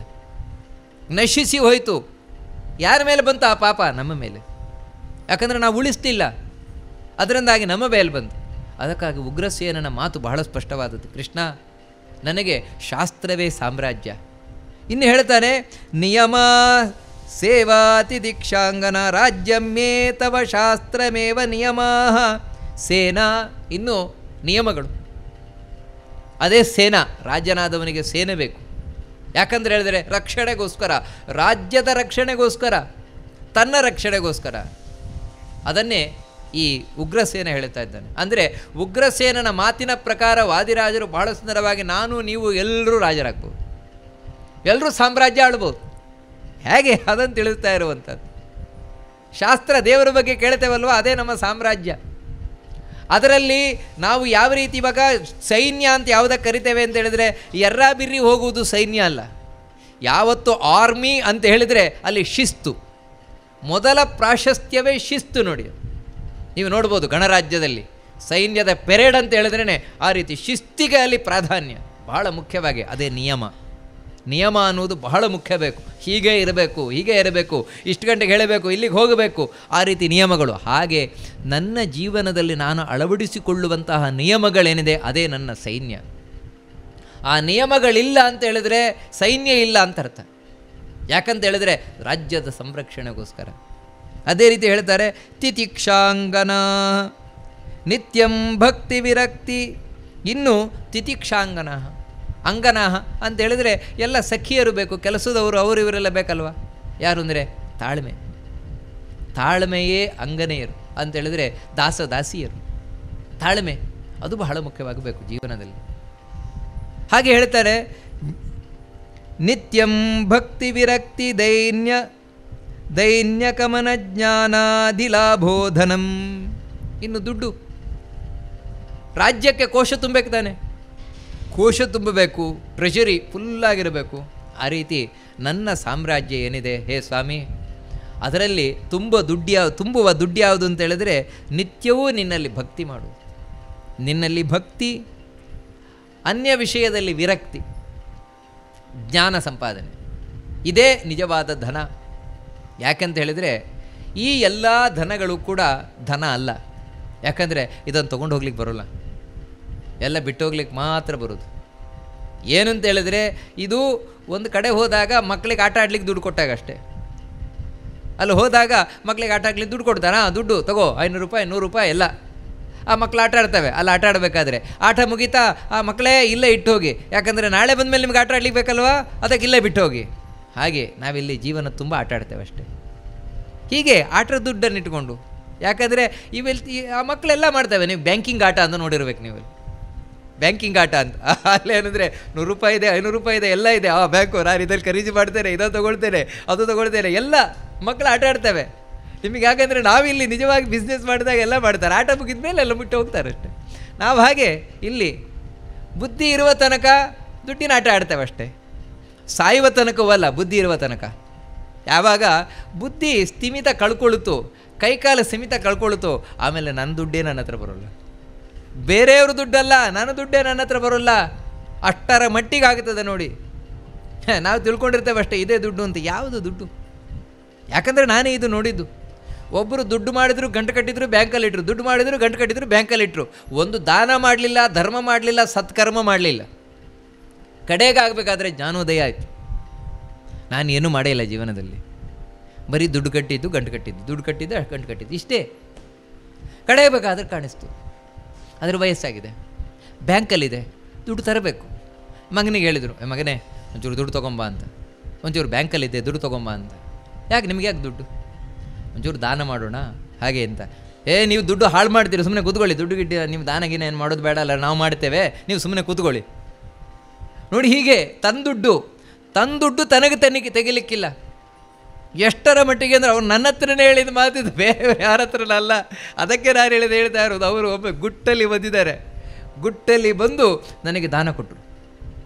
ದಾನ ಕೊಟ್ಟು ಹೇಳಿದ ಮಾತೇನು ಗೊತ್ತುಂಟಾ? ನಾನು ನಿಮಗೆ ದಾನ ಕೊಟ್ಟೆ ಅಂತ ನನ್ನ ಮಗನಿಗೆ ಹೇಳಬೇಡಿ. ಅವ್ರು ಹೇಳಿದ ಮಾತು. ಯಾಕೆಂದರೆ ಗೊತ್ತಾದರೆ ಬೈತಾರೆ ಅಲ್ಲಿಗೆ, ಇವರು ಸುಮ್ಮನೆ ದುಡ್ಡೆಲ್ಲ ಹಾಳು ಮಾಡ್ತಾರೆ ಅಂತ ಬೈತಾರೆ. ಹೇಳಬೇಡಿ. ಎಂಥ ಪರಿಸ್ಥಿತಿ ಈಗ. ನಮ್ಮ ಮಗನ ದುಡ್ಡಲ್ಲ, ಇವರದ್ದೇ ದುಡ್ಡು. ಅಂದರೆ ನೋಡಿ, ಕೈಕಾಲಲ್ಲಿ ಬಲ ಬಿದ್ದೋದ್ಮೇಲೆ ನಮ್ಮ ದುಡ್ಡು ನಮ್ಮದಲ್ಲ. ಇನ್ನು ಬುದ್ಧಿಯಂತೂ ಬಿದ್ದೋದ್ಮೇಲೆ ದುಡ್ಡು ಅಲ್ವೇ ಅಲ್ಲ, ಯಾರಿಗೋ ಸೇರಿದ್ದದು. ಅದೇ ಕೊಟ್ಟದ್ದು ತನಗೆ, ಬಚ್ಚಿಟ್ಟಿದ್ದು ಪರರಿಗೆ ಅಂತ ಅದೇ ಕೇಳುವಂಥದ್ದು. ಹಾಗಿರಬೇಕಾದ್ರೆ ಸತ್ತ ಮೇಲೆ ಈ ದುಡ್ಡು ಏನು ಇಟ್ಕೊಂಡು ಹೋಗ್ತೇವೆ? ಎಷ್ಟೇ ಬದುಕಿರುವಷ್ಟು ಕಾಲ ದುಡ್ಡು ಇಟ್ಕೊಂಡು ಆಟ ಆಡ್ತೇವೆ ಅಷ್ಟೇ. ಸತ್ತ ಮೇಲೆ ಇಲ್ಲೇ ಎಲ್ಲ ಬಿಟ್ಟು ಹೋಗ್ತೇವೆ. ದೇವರು ಆ ಮಕ್ಕಳಿಗೆ ಟೀಚರ್ ಹೇಳ್ತಾರಲ್ವ, ಆ ರೀತಿ ನಾಳೆ ನಿಮ್ಗೆ ಆಟ ಆಡ್ಲಿಕ್ಕೆ ಬರುತ್ತಲ್ವಾ, ಆಟ ಆಡ್ಲಿಕ್ಕೆ ಆಗತ್ತಲ್ವಾ, ಅದಕ್ಕೆ ಇಲ್ಲೇ ಬಿಟ್ಟು ಹೋಗಿ ಅಂತ ಹೇಳಿ ಕಳಿಸಿದಾಗೆ. ಮುಂದಿನ ಜನ್ಮಕ್ಕೂ ಇದು ಆಟ ಆಡ್ಲಿಕ್ಕೆ ಬರೋಲ್ಲ. ಯಾಕಂದರೆ ನೋಡಿ, ಈ ಜನ್ಮದಲ್ಲಿ ನಾನು ಮಾಡಿದ ಕೋಟಿ ದುಡ್ಡು ಏನಿದೆ, ಮುಂದಿನ ಜನ್ಮದಲ್ಲಿ ನನಗೆ ಬರೋಲ್ಲ. ಯಾಕಂದ್ರೆ ಮುಂದಿನ ಜನ್ಮದಲ್ಲಿ ಮತ್ತೆ 1 ರೂಪಾಯಿಂದಲೇ ಸಂಪಾದನೆ ಮಾಡಬೇಕು, ಅಥವಾ ಯಾರಾದರೂ ಗಂಟು ಕಟ್ಟಿಟ್ಟಿದ್ರೆ ಉಪಯೋಗಿಸ್ಕೊಂಡು ಕೊಡಬೇಕಷ್ಟೆ. ಆದರೆ ಸತ್ತ ಮೇಲೂ ನನ್ನೊಟ್ಟಿಗೆ ಬರುವ ಧನ ಯಾವುದು ಅಂತ ಹೇಳಿದರೆ, ನಾನು ಮಾಡಿದ ಸತ್ಕರ್ಮ, ನಾನು ಮಾಡಿದಂತಹ ಪುಣ್ಯಕರ್ಮ. ಅದರಲ್ಲಿಯೂ ವಿಶೇಷವಾಗಿ ಎಲ್ಲಕ್ಕಿಂತ ದೊಡ್ಡ ದುಡ್ಡು ಯಾವುದು ಅಂತ ಹೇಳಿದ್ರೆ ಭಕ್ತಿ. ಭಕ್ತಿಯಿಂದ ನಾನು ಏನು ಸಂಪಾದನೆಯನ್ನು ಮಾಡ್ತೇನೆ ಅದು ನಾಶವಿರದ ಧನ. ದುಡ್ಡಿನಲ್ಲೂ ಎರಡು ರೀತಿ ಇದೆ. ಒಂದೇನು ಅಂತ ಹೇಳಿದ್ರೆ, ನಾವು ಇವಾಗ ಯಾವುದು ದಾನ ಮಾಡ್ತೇವೆ, ಧರ್ಮ ಮಾಡ್ತೇವೆ, ಹೋಮ ಮಾಡಿಸ್ತೇವೆ, ಇವೆಲ್ಲ ಮಾಡಿದಾಗ ಒಂದು ಪುಣ್ಯ ಬರುತ್ತೆ. ಇವೆಲ್ಲ ಏನು ಅಂತ ಹೇಳಿದ್ರೆ ಈ SBL ಇದ್ದಾಗೆ, ಸೇವಿಂಗ್ ಬ್ಯಾಂಕ್ಸ್, ದುಡ್ಡು ತೆಗೆದುವ ಖಾಲಿ. ಆದರೆ ಈ ಭಕ್ತಿ, ಜ್ಞಾನ, ವೈರಾಗ್ಯ ಇವುಗಳನ್ನೆಲ್ಲ ನಾವು ಏನು ಮಾಡ್ತೇವೆ, ಇದರಿಂದ ಏನು ಪುಣ್ಯ ಬರ್ತದೆ, ಇದು ಫಿಕ್ಸೆಡ್. ಇದು ಬಡ್ಡಿ ಬರೋದು ಬರ್ತಾನೆ ಇರ್ತದೆ, ಆದರೆ ಮೂಲಧನ ಹಾಗೆಯೇ ಇರ್ತದೆ. ಅದರಿಂದಾಗಿ ಮುಂದಿನ ಜನ್ಮಗಳಲ್ಲಿಯೂ ಕೂಡ ನಮಗೆ ಮುಂದುವರಿಕೆ ಬರುವುದು ಯಾವುದು ಅಂತ ಹೇಳಿದ್ರೆ ಇದೆ. ಎಲ್ಲಿವರೆಗೆ ಅಂದರೆ ಈ ಜನ್ಮದಲ್ಲಿ ಕೃಷ್ಣನ ಬಗ್ಗೆ ಕೇಳಿ ಗಟ್ಟಿ ಮಾಡಿಕೊಂಡು ಅಂತ ತಿಳ್ಕೊಳ್ಳಿ, ವೇಸ್ಟ್ ಅಲ್ಲ, ಇದು ವೇಸ್ಟ್ ಅಲ್ಲವೇ ಅಲ್ಲ. ಮುಂದಿನ ಜನ್ಮದಲ್ಲಿ ನಾನು ಹುಟ್ಟಿ ಬಂದೆ ಅಂತ ಹೇಳಿದರೆ ಆವಾಗ ಕೃಷ್ಣನ ಬಗ್ಗೆ ಸ್ವಲ್ಪ ಕೇಳಿದರೂ ಕೂಡ ನನಗೆ ಹೆಚ್ಚು ಗೊತ್ತಾಗ್ಬಿಡ್ತದೆ. ಯಾಕಂದರೆ ಒಳಗೆ ಕೂತಿರ್ತದೆ ಅದು. ಅದಕ್ಕೇನಾಗಿರ್ತದೆ ಅಂದರೆ ಕವರ್ ಆಗಿದೆ ಅಷ್ಟೇ. ಆ ಕವರ್ ತೆಗೆದುಬಿಟ್ರೆ ತನ್ನಷ್ಟಕ್ಕೆ ಗೊತ್ತಾಗ್ತದೆ, ಅವಾಗ ಹೆಚ್ಚು ಅರ್ಥ ಆಗುತ್ತೆ. ಅದರಿಂದಾಗಿಯೇ ಒಂದು ವಿಷಯ ಎಲ್ರಿಗೂ ಒಂದೇ ರೀತಿ ಅರ್ಥ ಆಗೋಲ್ಲ. ಕೆಲವರಿಗೆ ಹೆಚ್ಚು ಅರ್ಥ ಆಗುತ್ತೆ, ಕೆಲವರಿಗೆ ಸ್ವಲ್ಪ ಅರ್ಥ ಆಗುತ್ತೆ, ಕೆಲವ್ರಿಗೆ ಅರ್ಥವೇ ಆಗೋಲ್ಲ, ಕೆಲವ್ರಿಗೆ ವಿರುದ್ಧ ಅರ್ಥ ಆಗುತ್ತೆ. ಇದಕ್ಕೆಲ್ಲ ಕಾರಣ ಏನು ಅಂತ ಹೇಳಿದ್ರೆ ಹಿಂದಿನ ಜನ್ಮದಲ್ಲಿ ಕೇಳಿದರೆ ಈ ಜನ್ಮದಲ್ಲಿ ಕೂಡಲೇ ಅರ್ಥ ಆಗುತ್ತೆ. ಹಿಂದಿನ ಜನ್ಮದಲ್ಲಿ ಸ್ವಲ್ಪ ಕೇಳಿದರೆ ಈ ಜನ್ಮದಲ್ಲಿ ಸ್ವಲ್ಪ ಅರ್ಥ ಆಗುತ್ತೆ. ಹಿಂದಿನ ಜನ್ಮದಲ್ಲೂ ಕೇಳೇ ಇಲ್ಲ, ಅದರಿಂದ ಜನ್ಮದಲ್ಲೂ ಕೇಳೇ ಇಲ್ಲ ಅಂಥವ್ರಿಗೆ ಏನಂದರೆ ಈ ಜನ್ಮದಲ್ಲಿ ಕೇಳಿದರೆ ಏನು ಹೇಳ್ತಾರೇನೋ ಅರ್ಥವೇ ಆಗೋಲ್ಲ. ಯಾಕೆ ಅರ್ಥ ಆಗೋಲ್ಲ ಅಂತ ಹೇಳಿದ್ರೆ ಇಲ್ಲ, ಹಿಂದಿನದ್ದಿಲ್ಲ ನೋಡಿ. ಅದಕ್ಕಾಗಿಯೇ ಬಹಳ ಮುಖ್ಯವಾಗಿ ನಾವು ಇಲ್ಲಿ ಏನು ಸಂಪಾದನೆ ಮಾಡ್ತೇವೆ ಇದು ಶಾಶ್ವತವಾದ ದುಡ್ಡು. ಯಾವುದು ಅಂದರೆ ಜ್ಞಾನ, ಭಕ್ತಿ, ವೈರಾಗ್ಯ, ಇದರಿಂದ ಬರುವ ಫಲ ಶಾಶ್ವತವಾದ ಫಲ. ಅದು ಭಗವಂತನ ಬಳಿಗೆ ಕರ್ಕೊಂಡು ಹೋಗುವ ಫಲ. ಅಂದರೆ ಪ್ಲಸ್ಸೇ ಆಗ್ತಾ ಹೋಗುವಂಥದ್ದು. ಇನ್ನು ಹೇಳ್ತಾರೆ, ಮಚ್ಛ್ರೋತ್ರಾಂಕಿತ ಸಂಗತೆ ತವ ಯಶೋ ಭಾವೇ ಸ್ಫುರಚ್ಚಾಮರೇ. ಉಗ್ರಸೇನ ಹೇಳ್ತಾನೆ, ಸ್ವಾಮಿ ನಾನು ರಾಜನಾದ ಮೇಲೆ ಆ ಕಡೆ ಈ ಕಡೆ ಎರಡು ಚಾಮರ ಬೇಕಲ್ವ. ಯಾವುದು ಚಾಮರ ಅಂತ ಹೇಳಿದ್ರೆ ಎರಡೂ ಕಿವಿಗಳಿಂದ ನಿನ್ನ ಬಗ್ಗೆ ಕೇಳ್ತಾನಲ್ವ, ಅದೇ ಚಾಮರ. ಆ ಚಾಮರದಿಂದ ಏನು ಮಾಡ್ತಾರೆ ಅಂತ ಹೇಳಿದ್ರೆ ಗಾಳಿ ಹಾಕ್ತಾರೆ, ಆ ಕಡೆ ಈ ಕಡೆ ಗಾಳಿ ಹಾಕ್ತಾರೆ. ಗಾಳಿ ಹಾಕಿದ್ರೆ ಏನಾಗುತ್ತೆ, ಕಿವಿಯ ಮೂಲಕ ಒಳಗೋಗುತ್ತೆ ಅಷ್ಟೇ. ಅದು ಇಲ್ಲೂ ಅಷ್ಟೇ, ಕಿವಿಯ ಮೂಲಕ ಭಗವಂತ ನಿನ್ನ ಯಶೋಗಾಥೆ ಏನಿದೆ ಅದು ಒಳಗೆ ಹೋಗುವುದು. ಇದೇ ನಿಜವಾಗಲೂ ಕೂಡ ಛತ್ರ ಚಾಮರ. ಅಂದರೆ ಇದು ರಾಜನಿಗೆ ಇದು ಮುಖ್ಯವಾಗಿರುವಂತಹ ಎಲ್ಲ ಉಪಚಾರಗಳಿದು, ರಾಜೋಪಚಾರಗಳು. ಈ ರೀತಿ ಅವನು ಪ್ರಾರ್ಥನೆಯನ್ನು ಮಾಡಿಕೊಳ್ತಾನೆ. ಛತ್ರಂ ಮೂರ್ಧ್ನಿಕೃತಂ ಭವಾತಪಹತಂ ಹಸ್ತಾರವಿಂದಂ ತವ. ಇನ್ನು ಛತ್ರ, ರಾಜನಾದವನಿಗೆ ಯಾವತ್ತು ಛತ್ರ, ಚಾಮರ, ವ್ಯಜನ. ರಾಜ ಹೋದ್ರೇ ಹಾಗೆ ಅಂತ, ಇವನು ರಾಜ ಅಂತ ಹೇಳಲಿಕ್ಕೆ. ಇನ್ನು ಛತ್ರ ಯಾವುದು? ದೇವರೇ, ನೀನು ನನ್ನ ತಲೆಯ ಮೇಲೆ ಇಟ್ಟಿರುವಂತಹ ನಿನ್ನ ಹಸ್ತ ಏನಿದೆ ಅದೇ ನನಗೆ ಛತ್ರ. ಅಂದರೆ ದೇವರ ಅನುಗ್ರಹ, ಅದೇ ನನಗೆ ಛತ್ರ. ಆ ಕಡೆ ಈ ಕಡೆ ಚಾಮರ ಯಾವುದು ಅಂದರೆ ನಿನ್ನ ಬಗ್ಗೆ ಕೇಳುವುದೇ ಚಾಮರ. ದೇವರ ಬಗ್ಗೆ ಏನು ಕೇಳಿ ಒಳಗಿನಿಂದ ಭಕ್ತಿ ಮೂಡುತ್ತದೆ ಅದೇ ದುಡ್ಡು. ದೇವರ ಬಗ್ಗೆ ಕೇಳುವುದೇನಿದೆ, ಕೇಳಲಿಕ್ಕೆ ನಾನು ತೊಡಗುತ್ತೇನಲ್ವ, ಅದೇ ನನ್ನ ಸಾಮ್ರಾಜ್ಯ, ಇದೇ ನನ್ನ ರಾಜ್ಯ. ಈ ರಾಜರಾಗ್ಲಿಕ್ಕೆ ನೀವು ಎಲ್ಲರೂ ರಾಜರಾಗ್ಬೋದು. ಈ ರಾಜ್ಯಕ್ಕೆ ಎಲೆಕ್ಷನ್ ಆಗಬೇಕಾಗಿಲ್ಲ, ಗೆಲ್ಲಬೇಕಾಗಿಲ್ಲ. ಮತ್ತು ಈ ಇದಕ್ಕೆ ಬೇಕಾದದ್ದು ಈ ರಾಜ್ಯಕ್ಕೆ ನಮ್ಮ ಮನಸ್ಸು, ಶುದ್ಧವಾದ ಮನಸ್ಸಷ್ಟೇ.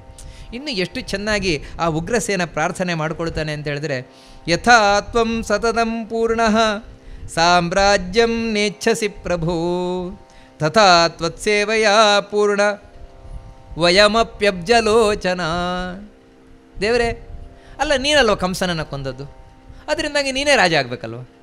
ನಿಜವಾಗ್ಲೂ ಕಂಸನನ್ನು ಕೊಂದದ್ದು ನೀನು, ಅದರಿಂದಾಗಿ ನೀನು ರಾಜ ಆಗಬೇಕು. ಅದಕ್ಕೆ ಕೃಷ್ಣ ಇಲ್ಲ, ನನಗೇನು ಬೇಡ, ಯಾಕೆಂತ ಹೇಳಿದ್ರೆ ನಾನು ಪರಿಪೂರ್ಣನಾಗಿರುವವನು, ನನಗೆ ಯಾವುದರದ್ದು ಅವಶ್ಯಕತೆ ಇಲ್ಲ, ಯಾವುದರದ್ದು ಬಯಕೆ ಇಲ್ಲ, ಅದಕ್ಕೆ ನಾನು ಯಾವತ್ತೂ ರಾಜ ಆಗೋಲ್ಲ ಅಂತ ಹೇಳಿದರೆ ಎಷ್ಟು ಚಂದವಾದ ಮಾತು ಉಗ್ರ ಹೇಳ್ತಾನೆ ಅಂದರೆ, ಸ್ವಾಮಿ ನಿನಗೇ ಏನು ಬೇಡ ಅಂತ ಹೇಳ್ತೀಯ, ನನಗೆ ರಾಜ್ಯ ಬೇಡ ಏನು ಬೇಡ ಅಂತ. ನಾನು ಯಾರು? ನಿನ್ನ ಭಕ್ತ ಆದಮೇಲೆ ನಾನು ಬಯಸು ಸರಿಯಾ? ಯಾಕಂದರೆ ಭಕ್ತ ಒಂದು ರೀತಿ, ಭಗವಂತ ಒಂದು ರೀತಿ ಇರಲಿಕ್ಕೆ ಸಾಧ್ಯವಾ? ನಾನು ಹಾಗೇನೆ, ಅದಕ್ಕೆ ನಾನು ರಾಜ್ಯವನ್ನು ಬಯಸ್ತಾ ಇಲ್ಲ, ನನಗೂ ಬೇಡ ಸಾಮ್ರಾಜ್ಯ, ನನಗೂ ಬೇಡ. ಅಂದರೆ ಯಾವ ರೀತಿ ಭಕ್ತರಿರ್ತಾರೆ ಅಂತ. ಭಗವಂತನ ಮನಸ್ಸು ಯಾಗೋ ಭಕ್ತರ ಮನಸ್ಸು ಹಾಗೆ ಇದೆ ನೋಡಿ. ಅದಕ್ಕಾಗಿ ಭಗವದ್ ಭಕ್ತರು ಯಾವತ್ತು ಏನನ್ನೂ ಬಯಸದವರು, ಕೇವಲ ಭಕ್ತಿಯನ್ನು ಮಾತ್ರ ಬಯಸುವವರು, ದೇವರನ್ನು ಮಾತ್ರ ಬಯಸುವವರು. ದೇವರು ಹಾಗೆ ಅಂತ ನೋಡಿ, ದೇವರು ಬಯಸುವುದು ಭಕ್ತಿಯನ್ನು ಮಾತ್ರ ಹೊರತು ನಾವು ಕೊಡುವ ಏನೇನು ಉಪಚಾರಗಳಿದೆ ಯಾವ ಉಪಚಾರವನ್ನು ಅಲ್ಲ. ನಾನು ಹೂವನ್ನು ಅರ್ಪಣೆ ಮಾಡ್ತೇನೆ, ನೈವೇದ್ಯ ಅರ್ಪಣೆ ಮಾಡ್ತೇನೆ, ಅಭಿಷೇಕ ಮಾಡ್ತೇನೆ, ಸ್ತೋತ್ರ ಮಾಡ್ತೇನೆ, ಪದ್ಯ ಹೇಳ್ತೇನೆ, ಅದು ಮಾಡ್ತೇನೆ, ನೀವು ಏನೇ ಮಾಡಿ ದೇವರು ನೋಡೋದು ಒಂದೇ, ಭಕ್ತಿ ಮಾತ್ರ. ಪ್ರತಿಯೊಂದರಲ್ಲೂ ಭಕ್ತಿ ಭಕ್ತಿ ಭಕ್ತಿ ಭಕ್ತಿ, ಅದನ್ನು ಮಾತ್ರ ನೋಡ್ತಾನೆ, ಇನ್ನೇನನ್ನು ನೋಡಲ್ಲ. ಅದೇ ರೀತಿ ನೋಡಿ, ಯಾರು ದೇವರ ಭಕ್ತ ಇದ್ದಾನಲ್ವ ಅವನೇನು ನೋಡ್ತಾನೆ. ನಿಜವಾದ ಭಕ್ತನಾಗಿದ್ದರೆ ಅವನು ಇನ್ನೇನೂ ನೋಡಲ್ವಂತೆ. ಅವನು ಕೂಡ ಅಷ್ಟೇ, ಹೂವನ್ನು ಅರ್ಪಣೆ ಮಾಡಬೇಕಾರಿರ್ಬೋದು, ನೈವೇದ್ಯ ಅರ್ಪಣೆ ಮಾಡಬೇಕಾರಿರ್ಬೋದು, ಪೂಜೆ ಮಾಡಬೇಕಾರಿರ್ಬೋದು, ನಮಸ್ಕಾರ ಮಾಡಬೇಕಾರಿರ್ಬೋದು, ಭಜನೆ ಮಾಡಬೇಕಾದಿರ್ಬೋದು, ತಪಸ್ಸು ಮಾಡಬೇಕಾದ್ರೆ ಎಂದೇ ಒಂದು ಬಯಸುವುದು ಏನದು ಅಂತ ಹೇಳಿದರೆ, ನಾವು ಭಕ್ತರಾಗಿದ್ದರೆ ನಮಗೆ ಗೊತ್ತಿರ್ತದೆ, ದೇವರಿಗೆ ಖುಷಿಯಾಗಲಿ, ಇಷ್ಟೇ, ದೇವರಿಗೆ ಖುಷಿಯಾಗಲಿ, ದೇವರಿಗೆ ಖುಷಿಯಾಗಲಿ. ಶ್ರೀಹರಿ ಪ್ರಿಯತಾಂ, ಗೋಪಾಲಕೃಷ್ಣ ಪ್ರಿಯತಾಂ, ಪ್ರಿಯತಾಂ ಅಂದರೆ ಖುಷಿಯಾಗಲಿ, ದೇವ್ರಿಗೆ ಖುಷಿಯಾಗಲಿ. ನೋಡಿ, ಭಕ್ತನಿಗಿರುವುದು ಒಂದೇ ಒಂದು ಆಸೆ, ದೇವ್ರಿಗೆ ಖುಷಿಯಾಗಲಿ, ದೇವ್ರಿಗೆ ಖುಷಿಯಾಗಲಿ. ಭಗವಂತನಿಗಿರುವುದು ಒಂದೇ ಒಂದು ಆಸೆ, ನನ್ನ ಭಕ್ತನಿಗೆ ಖುಷಿಯಾಗಲಿ. ಇದೇ ಪರಸ್ಪರ ಭಗವಂತನಿಗೂ ಭಕ್ತನಿಗೆ ಇರುವ ಸಂಬಂಧ ಇರುವುದೇ ಇಲ್ಲಿ. ಆದರೆ ನಮ್ಮಂಥವರಿಗೆ ಇದು ಅರ್ಥ ಆಗಬೇಕೇ? ಯಾಕಂದರೆ ದೇವರು ಅನ್ನುವುದು ನಮಗೆ ATM ಕಾರ್ಡ್ ಇದ್ದ ಹಾಗೆ, ATM ಇದ್ದ ಹಾಗೆ. ಅದಕ್ಕೆ ದೇವರ ಬಳಿ ನಾವು ಬಯಸಿಕೊಂಡು ಹೋಗೋವರು, ದೇವರೇ ನನಗೆ ಅದನ್ನು ಕೊಡು, ಇದನ್ನು ಕೊಡು, ಆ ಕೊಡು, ಹೀಗೆ ಕೊಡು, ಆ ಕಷ್ಟ ಪರಿಹಾರ ಮಾಡು, ಈ ಕಷ್ಟ ಪರಿಹಾರ ಮಾಡು. ಇಷ್ಟೇ ದೇವರು ನಮ್ಮ ಏನೇನು ಆಸೆ ಅಭಿಲಾಷೆಗಳಿದೆ ಅದನ್ನು ಪೂರಣೆ ಮಾಡಲಿಕ್ಕೆ ದೇವರು. ಇದು ಬಿಟ್ಟರೆ ನಮಗೆ ಇನ್ನೊಂದು ಗೊತ್ತಿಲ್ಲ. ಅದಕ್ಕಾಗಿ ಆ ದೇವರು ಭಾರಿ ಕಾರ್ಣಿಕ ಅಂತ ಹೇಳಿದ್ರೆ ಅಲ್ಲಿ ನೀವು ಏನು ಹರಕೆ ಹೇಳಿದ್ರೂ ಆಗಿಬಿಡ್ತದೆ. ಅಂದರೆ ಏನಂದರೆ ಅದು ದೊಡ್ಡ ATM ಸೆಂಟರ್ ಅದು, ಇನ್ನೇನಿಲ್ಲ. ಅಂದರೆ ನೋಡಿ, ನಾವೇ ಮಾಡ್ಕೊಂಡಿರೋದೇ ಇಷ್ಟು, ಇನ್ನೇನಲ್ಲ ನಾವು. ಹೊರತು ದೇವರು ಅಂತ ಹೇಳಿದ್ರೆ ಏನು? ನಿಜವಾಗಲೂ ಕೂಡ ದೇವರ ನಮ್ಮ ಮಧ್ಯದಲ್ಲಿ ಯಾವುದೇ ಬಿಸ್ನೆಸ್ ಇರಬಾರ್ದು. ಇಂಥ ಬಿಸ್ನೆಸ್ ಇದ್ದರೆ ಅಪ್ಪನ ಮಗನ. ಯಾವತ್ತೂ ಅಪ್ಪ ಮಗನ ಮಧ್ಯದಲ್ಲಿ ಯಾವುದಾದ್ರೂ ಬಿಸ್ನೆಸ್ ಇರಲಿಕ್ಕಿದೆಯಾ? ಅಮ್ಮ ಮಗನ ಮಧ್ಯದಲ್ಲಿ ಯಾವುದಾದ್ರೂ ಬಿಸ್ನೆಸ್ ಇರಲಿಕ್ಕಿದೆಯಾ? ಇದ್ದರೆ ಯಾರಾದ್ರೂ ಅಮ್ಮ ಮಗ ಅಂತ ಹೇಳ್ತಾರೆ, ಇವ್ರು ಎಂತಿ ಅಮ್ಮ ಮಗನೇ. ಅಮ್ಮ ಸಾಲ ಕೊಡೋದಂತೆ ಮಗನಿಗೆ, ಮಗ ಬಡ್ಡಿ ಕೊಡೋದಂತೆ, ನೆಗಾಡಲ್ವ ಲೋಕ? ಆ ರೀತಿ ನಮಗೂ ದೇವರ ಮಧ್ಯದಲ್ಲಿ ಬಂದರೆ ಇನ್ನೇನಾಯಿತು?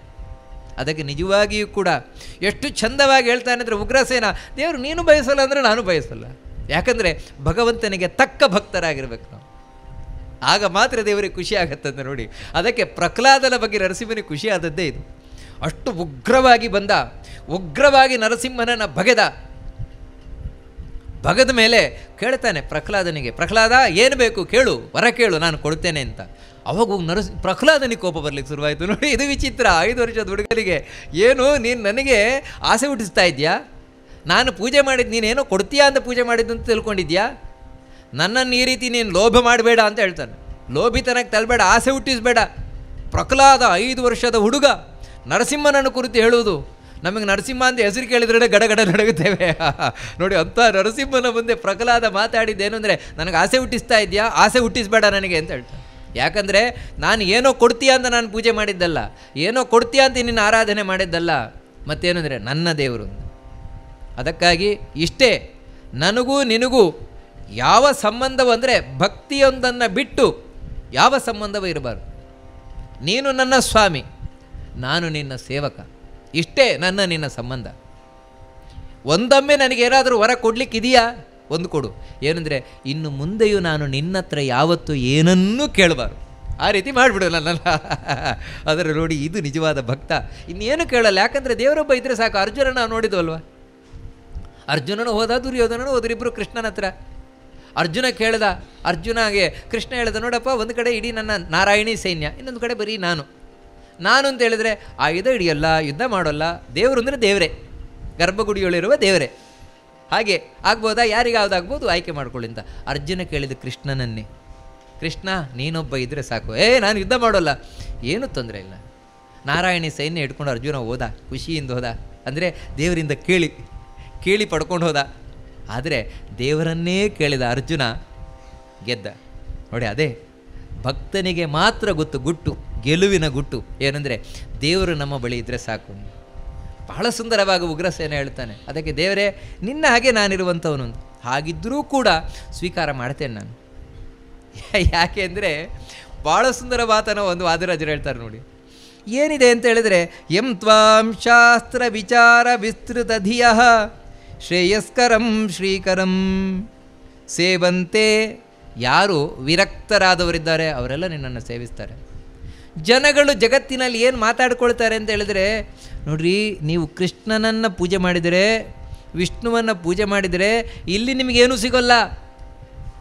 ಮೋಕ್ಷ ಸಿಗತ್ತೆ, ಮೋಕ್ಷ ಸಿಗತ್ತೆ, ಮೋಕ್ಷ ಸತ್ತ ಮೇಲೆ ಸಾಯುವ ತನಕ ಹೊಟ್ಟೆಗಿಲ್ಲ ಹಿಟ್ಟಿಗಿಲ್ಲ, ಹಾಗೆ ಬದುಕಬೇಕು ನೀವು. ಈ ರೀತಿ ಜನ ಆಡ್ಕೊಳ್ತಾರಲ್ವ, ಅದಕ್ಕೆ ನಾನು ಉತ್ತರ ಕೊಡಬೇಕು. ಉಗ್ರಸೇನ ಹೇಳ್ತಾನೆ, ಅದಕ್ಕೆ ನಾನು ಉತ್ತರ ಕೊಡಬೇಕು. ಕೃಷ್ಣನನ್ನು ಆಶ್ರಯಿಸಿದರೆ ಸತ್ತ ಮೇಲೆ ಮೋಕ್ಷ ಮಾತ್ರ ಅಲ್ಲ, ಇಲ್ಲಿಯೂ ಕೂಡ ಎಲ್ಲವೂ ಸಿಗುತ್ತದೆ.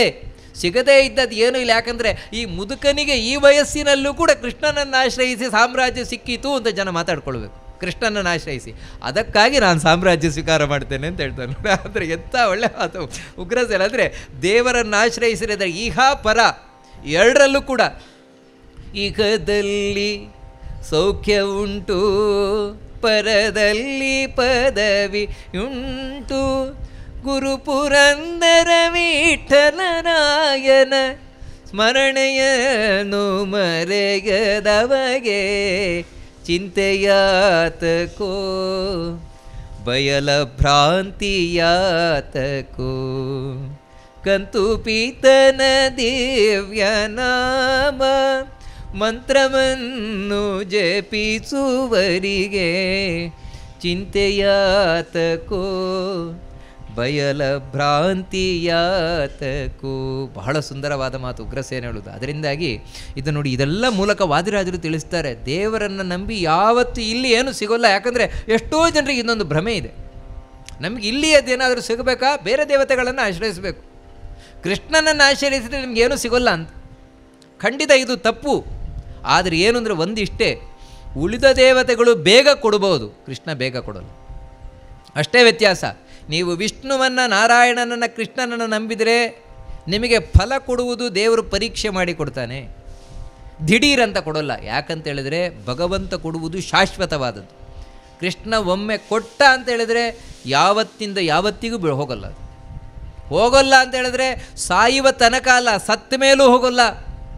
ನೋಡಿ, ಇದೇ ಭಗವಂತನನ್ನು, ಕೃಷ್ಣನನ್ನು, ವಿಷ್ಣುವನ್ನು ಆಶ್ರಯಿಸಿದರೆ ನಮಗಾಗುವಂತಹ ದೊಡ್ಡ ಲಾಭ ಏನು ಅಂದರೆ, ಉಳಿದ ಯಾರನ್ನು ಆಶ್ರಯಿಸಿದರೂ ಕೂಡ ಸಾಯುವ ತನಕ ಮಾತ್ರ. ಇದು ನೀವು ಬೇಕಿದ್ರೆ ಪುರಾಣಗಳಲ್ಲಿ ನೋಡಿ, ಸುಮ್ಮನೆ ಹೇಳ್ತಾ ಇರೋದಲ್ಲ ನಾನು. ಎಲ್ಲ ದೈತ್ಯರುಗಳು ಉಳಿದ ದೇವತೆಗಳನ್ನು ಕುರಿತು ತಪಸ್ಸು ಮಾಡ್ತಾರೆ, ಆ ವರ ಪಡಿತಾರೆ, ಈ ವರ ಪಡಿತಾರೆ. ಎಲ್ಲ ವರಗಳು ಎಲ್ಲಿವರೆಗೆ ಬರ್ತದೆ ಅಂದರೆ ಸಾಯುವ ತನಕ ಮಾತ್ರ, ಸತ್ತ ಮೇಲೆ ಯಾವ ವರವೂ ಬರೋಲ್ಲ. ಆದರೆ ವಿಷ್ಣುವನ್ನು ಆಶ್ರಯಿಸಿದರೆ ಸತ್ತ ಮೇಲೂ ಕೂಡ ಬರ್ತದೆ, ಸದ್ಗತಿ ಆಗ್ತದೆ. ಮುಂದಿನ ಜನ್ಮದಲ್ಲಿ ಹುಟ್ಟಿದರೂ ಕೂಡ ಅವನು ಒಳ್ಳೆ ಕಡೆ ಹುಟ್ಟಿ ಬರ್ತಾನೆ, ಒಳ್ಳೆ ರೀತಿಯಿಂದ ಹುಟ್ಟಿ ಬರ್ತಾನೆ. ಇವೆಲ್ಲ ಶಾಸ್ತ್ರಗಳಲ್ಲಿ ನಮಗೆ ಕಾಣುವಂಥದ್ದು, ಬಹಳ ಸ್ಪಷ್ಟವಾಗಿ ಕಾಣುವಂಥದ್ದು. ಆ ರೀತಿ ಈ ಉಗ್ರತೆಯನ್ನು ತಾನು ಸ್ವೀಕಾರ ಮಾಡಿದ ನಂತರ ತಂದೆ ತಾಯಿಯಂದರನ್ನು ಬಿಡುಗಡೆಗೊಳಿಸಿದ ಕೃಷ್ಣ. ಬಿಡುಗಡೆಗೊಳಿಸಿ ತಾನು ಆ ಮಥುರಾ ಪಟ್ಟಣದಲ್ಲಿ ಸಾಮಾನ್ಯ ಪ್ರಜೆಯಾಗಿದ್ದ. ಆ ಮಥುರಾ ಪಟ್ಟಣವಾದರೂ ಎಂಥ ಪುಣ್ಯಕರವಾದ ಪಟ್ಟಣ, ಅದನ್ನು ವಾದಿರಾಜರು ವರ್ಣನೆಯನ್ನು ಮಾಡ್ತಾರೆ. ಕೃಷ್ಣೋದಾರ ವಿಹಾರ ಖಂಡಿತಮಲಂ ಯಸ್ಯಾಂ ಜಲಂ ಮಂಗಲಂ. ಆ ಭೂಮಿ, ಆ ಮಧುರೆಯ ಮಂಡಲ, ಅದಕ್ಕೆ ಇವತ್ತು ಬ್ರಜಮಂಡಲ ಅಂತ ಕರೀತಾರೆ. ಬ್ರಜಮಂಡಲ ಅಂತ ಕೃಷ್ಣ ನಡೆದಾಡಿದ ಭೂಮಿ, ಕೃಷ್ಣ ಇದ್ದಂಥ ಭೂಮಿ. ಅಂದರೆ ಬ್ರಜಮಂಡಲದಲ್ಲಿ ಗೋಕುಲ, ವೃಂದಾವನ, ಮಥುರಾ ಇವೆಲ್ಲ ಬರ್ತದೆ. ಅದಕ್ಕೆ ಪ್ರದಕ್ಷಿಣೆ ಬರುವವರಿದ್ದಾರೆ ಇವತ್ತು. ಇಡೀ ವ್ರಜಮಂಡಲಕ್ಕೆ ಪ್ರದಕ್ಷಿಣೆ ಬರುವಂತಹ ಭಕ್ತರಿದ್ದಾರೆ ಇವತ್ತು. ಅದರಲ್ಲಿ ಗೋವರ್ಧನ ಪರ್ವತ ಇವೆಲ್ಲವೂ ಸೇರ್ತದೆ ಬ್ರಜಮಂಡಲದಲ್ಲಿ. ಅದು ಎಂಥ ಪುಣ್ಯಕರವಾದದ್ದು ಅಂದರೆ, ಅಲ್ಲಿಯ ಜಲ ಕೃಷ್ಣನಿಂದ ಸ್ಪರ್ಶ ಮಾಡಲ್ಪಟ್ಟ ಜಲ, ಅಲ್ಲಿಯ ನೆಲ ಕೃಷ್ಣನಿಂದ ಮುಟ್ಟಲ್ಪಟ್ಟಂತಹ ನೆಲ. ತತ್ಪಾದಾಂಬುಜ ಲಕ್ಷ ಲಕ್ಷ ವಿಭವ ಧನ್ಯಸ್ಥಲಂ ಯಸ್ಥಲೀ ಯದ್ಗೇಹಾಪಿ ಕೃತಾ ಸ್ಪೃಹಾಣಿ ರಮಯಾ ನಿತ್ಯಂ ಸ್ವಧರ್ಮಸ್ಥಿತೆ ಸ್ವಭರ್ತುಸ್ಥಿತೆ. ಇನ್ನೂ ಅಲ್ಲಿಯ ಮನೆಗಳು ಲಕ್ಷ್ಮಿ ಪ್ರತಿ ಕ್ಷಣದಲ್ಲಿ ನಾನು ಇರಬೇಕು ಅಂತ ಇಚ್ಛೆ ಪಟ್ಟದ್ದಂತೆ ಅದು. ಯಾಕಂದರೆ ಕೃಷ್ಣ ಇದ್ದಾನಲ್ಲಿ. ಅದಕ್ಕಾಗಿ ಆ ಮಧುರಾ ಪಟ್ಟಣವೇ ಅಷ್ಟು ಶ್ರೇಷ್ಠವಾದದ್ದು ಅಂತ ಹೇಳ್ತಾರೆ. ಶ್ರೇಷ್ಠವಾದ ಪಟ್ಟಣ. ಅಲ್ಲಿ ಕೃಷ್ಣ ತಾನು ವಾಸವನ್ನು ಮಾಡ್ತಾ ಇದ್ದಾನಂತೆ. ವಾಸವನ್ನು ಮಾಡ್ತಾ ಆ ದೇವಕಿಯಿಂದ ಆಧರಿಸಲ್ಪಡ್ತಾನೆ. ದೇವಕಿ ಪೂಜೆ ಮಾಡಿದ್ಲಂತೆ, ಕೃಷ್ಣನ ಪೂಜೆ. ಹೇಗೆ ಪೂಜೆ ಮಾಡಿದ್ಲು? ಸ್ತ್ರೀಯರ ಪೂಜೆ ಹೇಗೆ? ದೇವರನ್ನಿಟ್ಟುಕೊಂಡು ದೇವರಿಗೆ ಮಾಲೆ ಹಾಕೋದು ಹೇಗ? ಅಲ್ಲ, ಬಹಳ ಸುಂದರವಾಗಿ ಹೇಳ್ತಾರೆ. ಯಾವಾಗ ಕೃಷ್ಣ ಕಂಡ ಕೂಡಲೇ ಕೃಷ್ಣನ ಬಿಗಿದು ಅಪ್ಪಿದ್ಲಂತೆ ದೇವಕಿ. ಆ ಎರಡೂ ತೋಳುಗಳೇನಿದೆ, ಆ ತೋಳುಗಳನ್ನು ಹೀಗೆ ಮಾಡಿ ಕೃಷ್ಣನಿಗೆ ಅವಳು ಅರ್ಪಿಸಿದಾಗ ಅದು ಹಾರ ಹಾಕ್ತೇವಲ್ವ, ಹಾರ ಹಾಕಿದಾಗೆ ಹೀಗೆ ಆಯ್ತಲ್ವ, ಅದೇ ಅವಳ ಹಾಕಿದ ಹಾರ ಅಂತೆ ಕೃಷ್ಣನಿಗೆ. ಅಂದರೆ ಎರಡೂ ಕೈಗಳನ್ನು ಕಟ್ಟಿ ಕೃಷ್ಣನ ಕೊರಳಿಗೆ ಹಾಕಿದ್ಲಲ್ವ, ಅಪ್ಪಿಕೊಳ್ಳಿಕ್ಕೋಸ್ಕರ ಅದು ಕೃಷ್ಣನಿಗೆ ಹಾಕಿದ ಹಾರ ಅಂತೇಳಿ. ಅಂದರೆ ವಾದಿರಾಜರು ವರ್ಣನೆ ಮಾಡುವುದು ಬರೀ ವರ್ಣನೆ ಮಾತ್ರ ಅಲ್ಲ, ಭಗವಂತನ ಪೂಜೆಯಲ್ಲಿ ಮುಖ್ಯ ಬೇಕಾದದ್ದೇನೆಂದರೆ ಅನುಸಂಧಾನ, ಭಾವನೆ, ಮನಸ್ಸಿನ ಭಾವನೆ. ಶರೀರ ಚೇಷ್ಟಾಪಿ ಮಮ ಪ್ರಣಾಮ ಸ್ತುತಿಸ್ತು ವಾಗೀಂದ್ರಿಯ ವೃತ್ತಿರಸ್ತು ಸರ್ವಾತ್ಮನ ವೃತ್ತಿರನುಸ್ಮೃತಿಸ್ತೇ ಸರ್ವಂ ತ್ವದಾರಾಧನಮೇವ ಭೂಯಾತ್. ಇದೇ ಹೇಳುವಂಥದ್ದು. ದೇವರ ಪೂಜೆಗೆ ಇವಾಗ ನಮಸ್ಕಾರ ಮಾಡಲಿಕ್ಕೆ ಆಗ್ತಾ ಇಲ್ಲ, ರೋಗಿಯಾಗಿ ಮಲ್ಕೊಂಡಿದ್ದೇನೆ. ಮಲ್ಕೊಂಡಿದ್ದಾಗ ನಾನು ಆ ಕಡೆ ಹೊರಳುತ್ತೇನೆ, ಈ ಕಡೆ ಹೊರಳುತ್ತೇನೆ. ದೇವರ ಹತ್ರ ಆಗ ಒಳಗಿನಿಂದ ಪ್ರಾರ್ಥನೆ ಮಾಡ್ಕೊಳ್ಳಿ, ಸ್ವಾಮಿ ಇದೇ ನಾನು ನಿನಗೆ ಮಾಡ್ತಾ ಇರೋ ನಮಸ್ಕಾರ. ಸುಲಭ ಪೂಜೆಯ ಮಾಡಿ ಬಲವಿಲ್ಲದವರು ನಳಿನನಾಭನ ಪಾದ ಚರಣ ಸೇವಕರು. ಸುಲಭ ಪೂಜೆಯ ಮಾಡಿ ಬಲವಿಲ್ಲದವರು, ಇದೇ ಹೇಳುವಂಥದ್ದು. ಭಗವಂತನ ಪೂಜೆ ಸುಲಭ, ಕಷ್ಟ ಇಲ್ಲ. ಅದಕ್ಕೆ ಬೇಕಾದದ್ದು ಹೊರಗಿನದ್ದಲ್ಲ, ಒಳಗಿನದ್ದು. ನಾನು ಮಲಗಿ ಹೊರಳುತ್ತೇನೆ, ಹೊರಳಿದ್ದೇ ನಮಸ್ಕಾರ ದೇವರಿಗೆ. ಶರೀರ ಚೇಷ್ಟಾಪಿ ಮಮ ಪ್ರಣಾಮ. ಬಾಯಿಯಲ್ಲಿ ದೇವರ ಸ್ಮರಣೆ ಬರ್ತಾ ಇಲ್ಲ, ಏನೇನೋ ಬೇಡಾಗಿದ್ದ ಮಾತುಗಳು ಕಡೆಗೆ ಎಲ್ಲವನ್ನೂ ದೇವರಿಗೆ ಅರ್ಪಣೆ ಮಾಡಿಬಿಡಿ. ಸ್ತುತಿಸ್ತು ವಾಗೀಂದ್ರಿಯ ವೃತ್ತಿರಸ್ತು. ನಾನು ಏನೇನು ಮಾತಾಡ್ತೇನೆ ಎಲ್ಲೋ ನಿನ್ನ ಸ್ತೋತ್ರ ಸ್ವಾಮಿ, ಎಲ್ಲವೂ ನಿನ್ನ ಸ್ತೋತ್ರ, ಎಲ್ಲವೂ ನಿನ್ನ ಹೊಗಳಿಕೆ. ನೋಡಿ, ಈ ರೀತಿ ಕಡೆಗೆ ತಿಳ್ಕೊಳ್ಳಿ. ಯಾಕಂದರೆ ನಾಲಿಗೆ ಚಟ ಬಿಡಲ್ಲ, ಏನೋ ಮಾತಾಡ್ತದೆ. ಆದಷ್ಟು ಕಡಿಮೆ ಮಾಡಬೇಕು ಇನ್ನೊಬ್ಬರ ಬಗ್ಗೆ ಟೀಕೆ ಮಾಡುವುದನ್ನು. ಆದರೂ ಬಂದರೆ ಟೀಕೆ ಮಾಡಿದ ಮೇಲೂ ಕೂಡ ಏನು ಮಾಡ್ತೀರಿ, ದೇವರು ಎಲ್ಲರೊಳಗೂ ಎಲ್ಲ ಕುಡಿದು ಮಾಡಿಸ್ತಾ ಇರ್ತಾನಲ್ವಾ, ಹಾಗಾದರೆ ಹೇಳಿಬಿಡಿ, ದೇವರ ಸ್ತೋತ್ರ ಆಗ್ತದೆ. ಸರ್ವಾತ್ಮನ ವೃತ್ತಿರನುಸ್ಮೃತಿಸ್ತೇ. ಎಲ್ಲ ಸ್ಮರಣೆ, ನಾವು ಕೆಲಸ ಮಾಡಬೇಕಾದ್ರೂ ಕೂಡ ದೇವರ ನೆನಪನ್ನು ಮಾಡಿಕೊಂಡು ಏನು ಮಾಡ್ತೇವೆ, ನಿಜವಾಗಲೂ ಅದು ದೇವರ ಪೂಜೆ ಆಗಿರ್ತದೆ.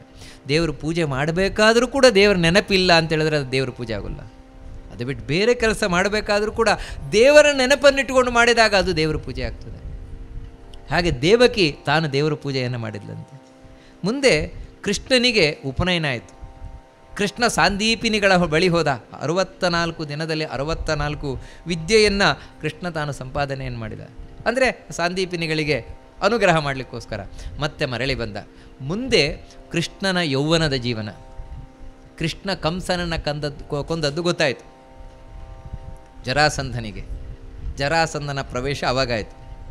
ಒಂದು ಕಾಲದಲ್ಲಿ ಇಡೀ ಜಗತ್ತನ್ನು ತನ್ನ ಮುಷ್ಟಿಯಲ್ಲಿ ಇಟ್ಟುಕೊಂಡಂತಹ ಮಹಾದೈತ್ಯ, ಇಡೀ ಜಗತ್ತನ್ನು, ಎಲ್ಲ ರಾಜರುಗಳು ಇವನ ಅಧೀನ.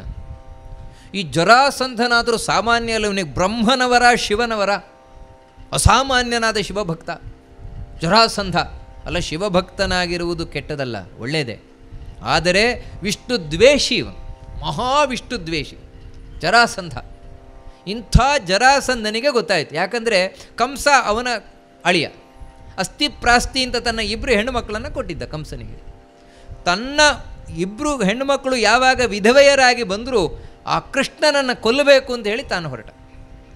ಮಧುರೆಯ ಮೇಲೆ ತಾನು ಮತ್ತೆ ಮತ್ತೆ ಮತ್ತೆ ಆಕ್ರಮಣವನ್ನು ಮಾಡಲಿಕ್ಕೆ ತಯಾರಾದ. ಕೃಷ್ಣನಾದರೂ ಅವನ ಸೈನ್ಯವನ್ನು ಚೆಚ್ಚಿ ಹಾಕಿದ್ನಂತೆ. ಭೂಭಾರೋತ್ತಾರಣಾಯ ಚ, ಭೂಮಿಯ ಭಾರ ಕಮ್ಮಿ ಆಗಬೇಕು. ಭೂಮಿ ಭಾರವೇ ಇಂಥವುಗಳು. ಈ ಜರಾಸಂಧ ಮುಂತಾದವರು ಅವರನ್ನೆಲ್ಲ ಕೊಂದು ಮುಗಿಸಿದ್ನಂತೆ. ಯಾರನ್ನು ಕೊಂದು ಮುಗಿಸಿದ್ದು? ಎಷ್ಟು ಚಂದವಾಗಿ ವಾದಿರಾಜರು ವರ್ಣನೆ ಮಾಡ್ತಾರೆ ಅಂದರೆ, ಏ ಸಂಧ್ಯಾ ಸಮಯೇಪಿ ಭಾಸ್ವದುದಯೇ ನಿದ್ರಾಂ ದ್ವಿಷೋಚೀಕರಂ ತೇಭ್ಯೋ ದಿದಿಶದಚ್ಯುತ ಶುಭಕೃತೆ ಸಾಕ್ಷಿ ಸುದೀರ್ಘಾಂ ಹಿತಾಂ. ಯಾರು ಬೆಳಗ್ಗೆ ಸೂರ್ಯ ಉದಯಿಸಿ ಬಂದ ಮೇಲೂ ಕೂಡ ಹಾಸಿಗೆಯಿಂದ ಏಳದೆ ಮಲ್ಕೊಂಡಿರ್ತಾರೆ, ಅಂಥವರಿಗೆಲ್ಲ ನೀವು ನಿದ್ರೆ ಕಡಿಮೆ ಆಗಿದೆ, ನೀವು ಶಾಶ್ವತವಾಗಿ ನಿದ್ರೆ ಮಾಡಿಬಿಡಿ ಅಂತ ಮಲಗಿಸ್ಬಿಟ್ಟು ನಾನು ಅಂತ ಹೇಳಿದರೆ ಅವರನ್ನು ಮುಗಿಸುವ ಬಳಿಕ ನೀವು ಮಲ್ಕೊಂಡವರು ಎಳಬೇಡಿ ಅಂತ. ಅಂದರೆ ಇದು ಸಾರಥ್ಯವಾಗಿ ಹೇಳೋದು, ಅಷ್ಟೇ ಧರ್ಮಶಾಸ್ತ್ರೀಯವಾಗಿ ಹೇಳೋದು. ಯಾರು ಸೂರ್ಯೋದಯ ಆದಮೇಲೂ ಕೂಡ ಹೇಳ್ತಾರೆ ಮಲ್ಕೊಂಡಿರ್ತಾರೆ ಅವರು ಮಹಾಪಾಪಿಗಳು.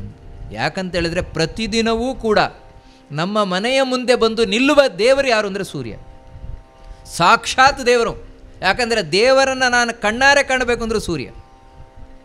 ಅದಕ್ಕಾಗಿಯೇ ಯಾವತ್ತೂ ಸೂರ್ಯ ಬರಬೇಕಾದ್ರೆ ನಾವು ಎದ್ದು ನಿಲ್ಲಬೇಕು. ಸಂಧ್ಯಾವಂದನೆಯನ್ನು ಮಾಡ್ತಾ ಇದ್ದರೆ ಗಾಯತ್ರಿ ಜಪ ನೋಡಿ, ಅದಕ್ಕೆ ಹೇಳ್ತಾರೆ ಸೂರ್ಯೋದಯ ಆಗುವ ತನಕ ನಿಂತುಕೊಂಡು ಮಾಡಬೇಕಂತೆ. ಯಾಕಂದರೆ ಉದಯಿಸುವ ಸೂರ್ಯನಿಗೆ ಸ್ವಾಗತ ಮಾಡಲಿಕ್ಕೆ ಯಾರಾದರೂ ದೊಡ್ಡವರು ಬರ್ತಾರೆ ಅಂತ ಎದ್ದು ನಿಂತು ಸ್ವಾಗತ ಮಾಡೋದಿಲ್ವೇನು, ಆ ರೀತಿ ಸ್ವಾಗತವನ್ನು ಮಾಡಬೇಕಂತೆ. ಇದನ್ನು ಹೇಳ್ಕೊಂಡು ಹೋಗ್ತಾರೆ.